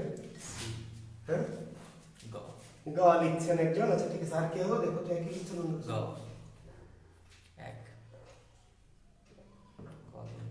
আচ্ছা, কেউ ক দিচ্ছেন, কেউ গ দিয়েছেন, বেশিরভাগ ক। আচ্ছা, ক আর গ এই দুটো বেশি আসছে নাকি? ঠিক আছে। আচ্ছা, এবার আমরা দেখি, ঠিক আছে, উত্তর কি হবে? ক দিয়েছেন অনেকে, অনেকে দিয়েছেন গ এবং ক, এই দুটোর মধ্যে দিয়েছেন। আচ্ছা শিক্ষার্থী বন্ধুরা, আচ্ছা সবগুলি শব্দ শুরু হয়েছে ক দিয়ে। অভিধানে সাজানোর কৌশল মানে অভিধানে কেমন করে সাজানো থাকে? বর্ণানুক্রমিক। অভিধানে শব্দ সাজানো থাকে বর্ণানুক্রমিক। সবগুলি বর্ণ শুরু হলো ক দিয়ে, তাহলে আর পিস নাই, সবই ক দিয়ে। এখন কয়ের পরে দেখতে হবে আপনাকে যে কয়ের পরে কি, এটা হলো আ, কয়ের পরে আ, এটা কয়ের পরে কি ও, এটা কয়ের পরে হচ্ছে অ, অ, এটাও কয়ের পরে অ। তাহলে কয়ের পরে অ আর কয়ের পরে আ ও, কোনটা আগে? আ আগে না ও আগে? তাহলে অ আগে, তাহলে কাক হবে না, কাক হবে না, কোকিল তো আরোই হবে না। তাহলে কলম আর কলস হতে পারবে, কারণ কয়ের পরে অ, কয়ের সাথে অ দিয়ে আগে শুরু হবে শব্দ, তারপরে আসবে আ দিয়ে, তারপরে ই দিয়ে, তারপর দীর্ঘ ই দিয়ে, এইভাবে আসবে। এখন কলম আর কলসের মধ্যে মনে, তাহলে কয়ের পরে অ, কয়ের পরে অ, এরপরে ল, এখানেও ল, লয়ের পরে অ, লয়ের পরে অ, তাহলে চলে যেতে হবে ম আর স। তাহলে ম আগে না স আগে? তাহলে প ফ ব ভ ম অন্তস্থ জ র ল তালব স দন্ত স। তার মানে এই দুটোর মধ্যে কোনটা ক্রমটা আগে? ম এর ক্রমটা আগে। তাহলে এইটা হলো আবিধানিকভাবে সাজানো প্রথম শব্দ। অনেকে গ উত্তর দিয়েছেন, ধন্যবাদ আপনাদেরকে। আর যদি শেষ শব্দ বলে, আবিধানিকভাবে সাজানো শেষ শব্দ, যদি এই প্রশ্নটা করি, এই অপশনটাই দেই, তাহলে উত্তর হবে কি কোকিল। শেষ শব্দ কেন? কয়ের পরে ও কাটতে হচ্ছে কি অ এবং আ, তারপরে ও হচ্ছে সবচেয়ে কি পরে আসবে, অর্থাৎ অভিধানে কোন শব্দটা আগে আসবে আর কোন শব্দটা পরে আসবে। ক্লিয়ার? আরেকটি উদাহরণ দেব, দিয়ে আমি এখান থেকে চলে যাব এই অপশন থেকে। একই প্রশ্ন, নিচের কোনটি আবিধানিকভাবে সাজানো প্রথম শব্দ? সবাইকে উত্তরটা পারতে হবে। একটি হচ্ছে দেখেন খাই, একটি শব্দ হলো খই, একটি শব্দ হলো ক্ষমা, একটি শব্দ হচ্ছে ধরেন কি খুন্তি। শিক্ষার্থী বন্ধুরা, আবিধানিকভাবে সাজানো প্রথম শব্দ কোনটি? ক নাকি খ নাকি গ নাকি ঘ? কয় আছে খাই, খয়ে আছে খই, গয়ে আছে ক্ষমা, ঘয়ে আছে খুন্তি। আবিধানিকভাবে সাজানো অভিধানে কোন শব্দটি প্রথমে আসবে? ক নাকি খ না গ ঘ? লিখছেন আপনারা কেউ?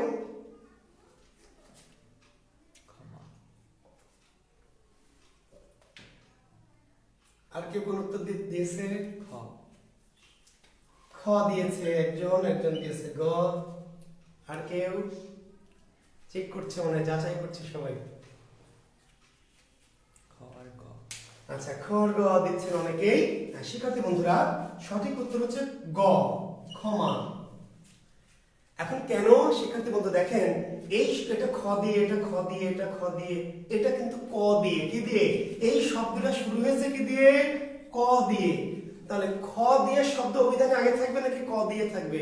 তাহলে ক দিয়ে। এখন আপনি এটা জানেন না যে এটা ক দিয়ে শুরু হয়েছে, তাহলে আপনি প্রশ্নের উত্তর দিতে পারবেন না। তার মানে যুক্তক্ষ নামে কোনো বর্ণ তোমাদের ক্রমের মধ্যে নাই, বর্ণমালা নাই। বুঝতে পারলেন? যুক্তক্ষ মানে আসলে কি ক প্লাস মূর্ধন্য ষ। তার মানে এই শব্দ শুরু হলো খ দিয়ে, আর এই শব্দ শুরু হচ্ছে ক দিয়ে। তাহলে ক আর খ মধ্যে কোনটা আগে শুরু হবে? তাহলে যেটা ক দিয়ে। ক্লিয়ার? এখন ক্ষমা যদি না থাকতো, এখানে যদি ধরেন আমরা দিতাম কি যে ধরেন খোর, কথার কথা, তখন এটা আগে হতো খই। সবগুলি খ দিয়ে, তাহলে খয়ের পরে অ। ক্লিয়ার? কিন্তু যখন আমি ক দিয়ে শুরু করেছি, তখন আর খটা হচ্ছে না।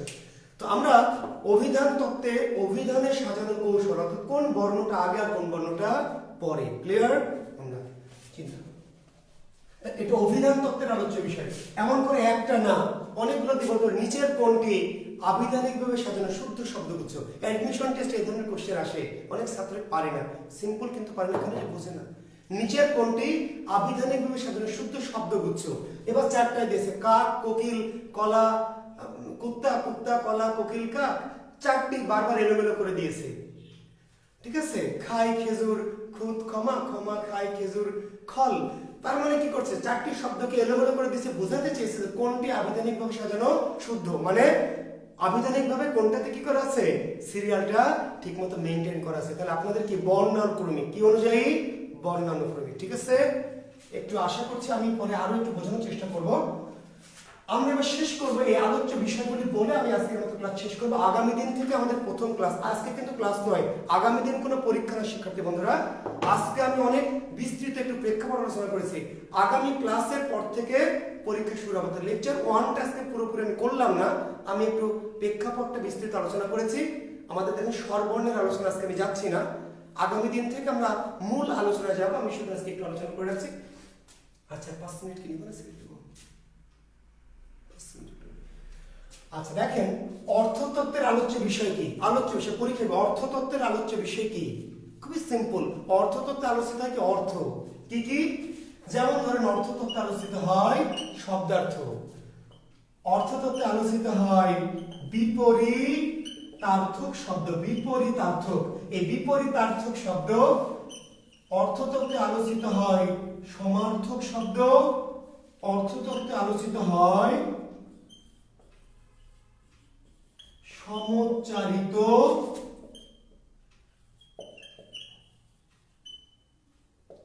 সমোচ্চারিত ভিন্নার্থক শব্দ, অর্থতত্ত্বে আলোচিত হয় মুখ্যার্থ, অর্থতত্ত্বে আলোচিত হয় কি? গৌণার্থ। একটা মজার বিষয় খেয়াল করবেন যে নিচের কোনটি অর্থতত্ত্বের আলোচ্য বিষয়। আপনাকে আসলে এত কিছু মনে রাখতে হবে না, মেমোরাইজ করতে হবে না, কারণ আপনি অপশন যে চারটা থাকবে অর্থতত্ত্বের আলোচ্য বিষয়ের সাথে অবশ্যই কি অর্থ কথাটা লাগানো থাকতেই হবে। শব্দার্থ, বিপরীতার্থক শব্দ, সমার্থক, সমোচ্চারিত ভিন্নার্থক শব্দ, মুখ্যার্থ, গৌণার্থ। অর্থতত্ত্বে আলোচিত হবে কি? যার সাথে অবশ্যই কি অর্থ লাগানো আছে। তাহলে আপনাকে বললো বিপরীতার্থক শব্দ কোথায় আলোচিত হয়, সমার্থক শব্দ কোথায় আলোচিত হয়, মুখ্যার্থ কোথায় আলোচিত হয়, তার মানে কোথায়? অর্থতত্ত্বে। আপনার এত কিছু মুখস্থ করতে না, মুখ্যার্থ, গৌণার্থ, সমার্থক শব্দ, সমার্থক শব্দ নাম। অর্থতত্ত্বের আলোচ্য বিষয় কি? আপনাকে তো মুখস্থ বলতে হবে না ভাই, অপশন দেওয়া থাকবে। যে পরীক্ষায় হোক, যে ঘটনায় ঘটুক, অপশন চারটি দেওয়া আছে। তাহলে অর্থতত্ত্বের আলোচ্য বিষয় কি? যে আলোচ্য বিষয়ের সাথে অর্থ কথাটা লাগানো আছে। অর্থ লাগানো না থাকলে অর্থতত্ত্বের আলোচ্য বিষয় হবে না। ক্লিয়ার? তাহলে মুখ্যার্থ, গৌণার্থ, সমার্থক, বিপরীতার্থক, শব্দার্থ, সমোচ্চারিত ভিন্নার্থক শব্দ কোথায় আলোচিত হয়? অর্থতত্ত্বে। অর্থযুক্ত আলোচ্য বিষয়গুলো অর্থতত্ত্বের আলোচ্য বিষয়। সেই হিসাবে বাক্যতত্ত্বের আলোচ্য বিষয় কি? বাক্য সংক্রান্ত, বাক্য সংক্রান্ত বিষয়। বাক্যতত্ত্বের আলোচ্য বিষয় বাক্য সংক্রান্ত। কি কি? দেখেন, একটি হলো বাক্য, একটি হলো বাক্য গঠন, একটি হলো বাক্য প্রকরণ, একটি হলো বাক্য বিন্যাস, একটি হলো বাক্য রূপান্তর, একটি হলো বাক্য সংকোচন, বাক্য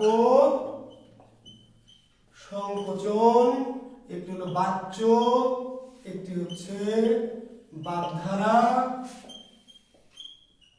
জ্যোতি বা বিরাম চিহ্ন, জ্যোতি বা বিরাম চিহ্ন হলো ভাষারীতি। দেখেন, দুই তিনটে জিনিস শুধু আপনি মনে রাখবেন, আর বাকি যদি বলে বাক্য বিন্যাস কোথায় আলোচিত, সেখানে বাক্য বিন্যাস কোথায় আলোচিত? বাক্য তত্ত্বে। বাক্য যার সাথে লাগানো আছে সেটাকে অন্য কোনো তত্ত্বে আলোচিত হতে পারবে? তাহলে বাক্য গঠন, বাক্য প্রকরণ, বাক্য বিন্যাস, বাক্য রূপান্তর, বাক্য সংকোচন কোথায় আলোচিত হয়? এই কথাগুলো আপনার পড়ার দরকার নেই। বাক্য লাগানো যা কিছু সেটা কোথায় আলোচিত হবে? বাক্য তত্ত্বে। মানে বাক্য তত্ত্ব বলেই তো দিচ্ছে বাক্য তত্ত্ব আলোচিত। বাক্যের গঠন, বাক্য প্রকরণ, বাক্য বিন্যাস, বাক্য রূপান্তর কোথায় আলোচিত হয়? বাক্য তত্ত্বে। বাক্য সংকোচন বাক্য তত্ত্বে। তাহলে এইগুলো কথাগুলো কি বাক্য তত্ত্ব আলোচিত হয়? এটা কি আপনি মনে রাখবেন? বাক্য তত্ত্ব আলোচিত হয় কি কি? যার সাথে বাক্য লাগানো আছে, বাক্য। এখন আপনাকে মনে রাখতে হবে দুই তিনটা। কি কি? একটা হলো বাচ্য। বাচ্য মানে আসলে বাক্যের স্টাইল। বাচ্যটা বাক্য, বাচ্যটা আসলে বাচিক মানে ভাষা, বাক্য। শুধু এটাকে বাচ্য করা বলেছে বাক্যের স্টাইল, বাক্যের কি স্টাইল? ওই যে প্রত্যক্ষ কর্তৃবাচ্যর কর্মবাচ্য। আমি ভাত খাই, আমার দ্বারা ভাত খাওয়াই। সম্রাট শাহজাহান তাজমহল নির্মাণ করেন, সম্রাট শাহজাহান কর্তৃক তাজমহল নির্মিত হয়। হালাকুখা বাগদাদ ধ্বংস করেন, আর হালাকুখা কর্তৃক বাগদাদ ধ্বংস হয়। কর্তৃবাচ্য, বাচ্য, বাক্যের স্টাইল। তাহলে বাচ্য, বাগধারা, জ্যোতি চিহ্ন বিরাম চিহ্ন ভাষারীতি। আপনি বাক্য তত্ত্ব আলোচিত হয় কি? তাহলে সিম্পলি মনে রাখবেন, বাক্য সংক্রান্ত যা আছে তার সাথে বাচ্য, বাগধারা, জ্যোতি চিহ্ন ভাষারীতি। তাহলে আপনার জন্য চাপটা কমে গেল। বাক্য হ্যান, বাক্য তেন, বাক্য লাগানো থাকলে বাক্য তত্ত্বের আলোচ্য বিষয়। তার সাথে আর কি কি? বাচ্য, বাগধারা, বিরাম চিহ্ন। তাহলে বিরাম চিহ্ন কোথায় আলোচিত হয়? ভাষারীতি, সাধুচলিত ভাষারীতি মানে কি? সাধু চলিত। কোথায় আলোচিত হয়? বাচ্য কোথায় আলোচিত হয়? বাগধারা। বাগধারা যে বিরাম চিহ্ন, ভাষারীতি, বাচ্য। তারপরে চারটা পড়বেন: বাচ্য, বাগধারা, ভাষারীতি, বিরাম চিহ্ন। আর এর সাথে আর কি কি থাকলো? বাক্য লাগানো যত কিছু। ঠিক আছে?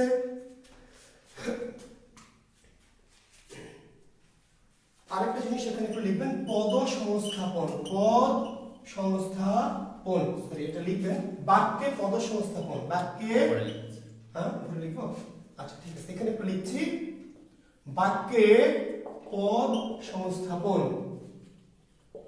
বাক্যে পদ সংস্থাপন মানে হলো, বাক্যে পদ সংস্থাপন মানে কিন্তু পদক্রম। এই যে পদক্রমটাই কিন্তু পদ সংস্থাপন। মানে বাক্যের সাবজেক্ট কোথায়, অবজেক্ট কোথায়, ক্রিয়া কোথায়, বুঝতে পারলেন? এটার নাম বাক্যে পদ সংস্থাপন। একটা বাক্য হতে হলে সেখানে বিশেষ্য কোথায়, বিশেষণ কোথায়, ক্রিয়া কোথায় বসবে, এই স্টাইলটার নাম বাক্য পদ সংস্থাপন। এখানে কিন্তু বাক্যে আছে। আর পদ মানে পদক্রম, পদ মানে বাক্য। পদ বাক্যেই তো থাকে, কেমনে হয়েছে? ক্লিয়ার? এই কথাটুকু তাহলে বাক্য নিয়ে। আচ্ছা, ধ্বনি তত্ত্বের আলোচ্য বিষয়। ধ্বনি তত্ত্বের, শিক্ষার্থী বন্ধুরা, কি? ধ্বনি আর বর্ণ নিয়ে যা কিছু আছে, খুবই সিম্পল করে বলেন। ধ্বনি, এখন কি কি আসছে ধ্বনি নিয়ে? ধ্বনি, তারপরে আসবে ধ্বনির উচ্চারণ, তারপরে আছে ধ্বনি বিন্যাস, তারপরে আছে হচ্ছে ধ্বনি প্রকরণ, তারপরে আছে ধ্বনি পরিবর্তন। ধ্বনি লাগানো যা কিছু আছে সেটা কোথায়? ধ্বনি তত্ত্বে। এটাকে আপনি পড়বেন, ধ্বনি পরিবর্তন ধ্বনি তত্ত্বে, ধ্বনি পরিবর্তন ধ্বনি তত্ত্বে, ধ্বনি বিন্যাস ধ্বনি তত্ত্বে। না, ধ্বনি বিন্যাস কোথায়? ধ্বনি তত্ত্বে। ধ্বনি প্রকরণ কোথায়? ধ্বনি তত্ত্বে। ধ্বনির উচ্চারণ কোথায়? ধ্বনি তত্ত্বে। ক্লিয়ার? ধ্বনি প্রকরণ না বলে বলবে বর্ণ প্রকরণ, তারপর বলবে বর্ণ বিন্যাস, বর্ণ বিশ্লেষণ। আসলে ধ্বনি মানে কি? বর্ণ। শিক্ষার্থী বন্ধুরা, ধ্বনি ইজিক্যাল টু কি? বর্ণ। পার্থক্য কি? ধ্বনি আর বর্ণের পার্থক্য কি? খুব পরিষ্কার করে জানতে হবে। ধ্বনি, এই যে আমরা মুখে বলছি ক, ক, এই ক, ক, ক, কটা ধ্বনি। আর আমি লিখলাম এখানে বর্ণ, বলছে স, স, স, স, সটা হলো ধ্বনি। আর এখন লিখলাম বর্ণ, বলছে হ, হ, হ কি ধ্বনি, লিখলেন বর্ণ। একই জিনিস, একটা হচ্ছে উচ্চারিত রূপ, একটা লিখিত রূপ। উচ্চারিত রূপটি ধ্বনি, আর সাংকেতিক লিখিত রূপটা কি? বর্ণ। তাহলে ধ্বনি এবং ধ্বনি ইজিক্যাল টু বর্ণ। তাহলে ধ্বনি আর বর্ণ সংক্রান্ত যত আলোচনা কোথায়? ধ্বনি তত্ত্বে। ধ্বনির আলোচনা মানে ধ্বনি তত্ত্বে, আর বর্ণের আলোচনা মানে কি? ধ্বনি তত্ত্বে। মানে ধ্বনি মানে বর্ণ। তাহলে এখন পরীক্ষায় বর্ণ উপকরণ কোথায় আলোচিত হয়? তো ধ্বনি তত্ত্বে। বর্ণ বিন্যাস কোথায় আলোচিত হয়? ধ্বনি তত্ত্বে। বর্ণ বিশ্লেষণ কোথায় আলোচিত হয়? বর্ণ বিশ্লেষণ, ধ্বনি তত্ত্বে। বর্ণ নিয়ে যা জিজ্ঞেস করবে, যা কিছু জিজ্ঞেস করবে সবই ধ্বনি তত্ত্বে। ধ্বনি নিয়ে যা কিছু জিজ্ঞেস করবে ধ্বনি তত্ত্বে, বর্ণ নিয়ে যা কিছু জিজ্ঞেস করবে ধ্বনি তত্ত্বে। এর সাথে শুধু আপনি মনে রাখবেন ধ্বনি তত্ত্বে কি? তিনটা জিনিস, একটা হলো সন্ধি, একটা হলো নত্ব বিধান, আর একটা কি? সত্য বিধান। তাহলে ধ্বনি তত্ত্বের জন্য আপনি অনেক আলোচ্য বিষয় আছে, মনে রাখতে হবে না। ধ্বনি আর বর্ণ নিয়ে যা জিজ্ঞেস করবে, বা নিচের কোনটি ধ্বনি তত্ত্বের আলোচ্য বিষয়, তাহলে ধ্বনি আর বর্ণ লাগানো যা কিছু আছে ধ্বনি তত্ত্বের, শুধু তার সাথে কি কি? সন্ধি, নত্ব বিধান, সত্য বিধান। তাহলে সন্ধি কোথায় আলোচিত হয়? ধ্বনি তত্ত্বে। নত্ব সত্য কোথায়? ধ্বনি তত্ত্বে। আর এর বাইরে ধ্বনি তত্ত্বের কি কি আলোচিত হয় মনে রাখবেন না, দেখে উত্তর দিবেন, অপশন দেখে। ধ্বনি এবং বর্ণ নিয়ে যা কিছু আছে। ক্লিয়ার? এখন শিক্ষার্থী বন্ধুরা, পরীক্ষায় সমাস কোথায় আলোচিত হয়? তাহলে আর কোন তত্ত্বটা আছে? আমি অর্থ তত্ত্বের আলোচনা শেষ করেছি, অভিধান তত্ত্বের আলোচনা আলোচ্য বিষয় বলে দিয়েছি, নন্দন তত্ত্বের আলোচ্য বিষয় বলেছি, বাক্য তত্ত্বের। সমাস কোথায় আলোচিত হয়? শব্দ তত্ত্বে। কারক কোথায় আলোচিত হয়? পদ প্রকরণ কোথায় আলোচিত হয়? লিঙ্গ, বচন, পদাশ্রিত নির্দেশক, বুঝতে পারলেন? তার মানে এখন সিম্পল যে এর বাইরে যত কিছু ব্যাকরণ আলোচ্য বিষয় আর থাকলো, আপনি সবচেয়ে বৃহৎ আলোচ্য বিষয় হলো শব্দ, প্রথম আলোচ্য বিষয় হলো ধ্বনিতত্ত্ব। প্রথম ব্যাকরণের প্রথম আলোচ্য বিষয় কি? ধ্বনিতত্ত্ব। আর বৃহৎ আলোচ্য বিষয় কি? শব্দ ও রূপতত্ত্ব। তাহলে আপনি শব্দ ও রূপতত্ত্ব কি কি আলোচ্য বিষয় পড়বেন না, দরকার নাই। ক্লিয়ার? পড়বেন না। কি কি পড়লেন?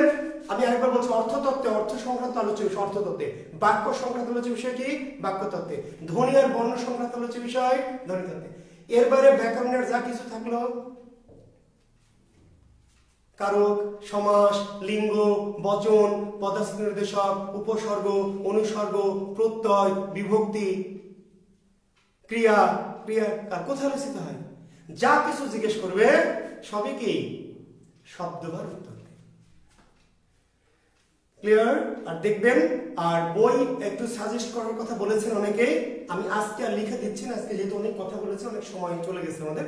আমি আগামী দিন ক্লাসের শুরুতেই কি করব, আপনাদের বাংলার জন্য কোন কোন বইটা একটু ফলো করবেন।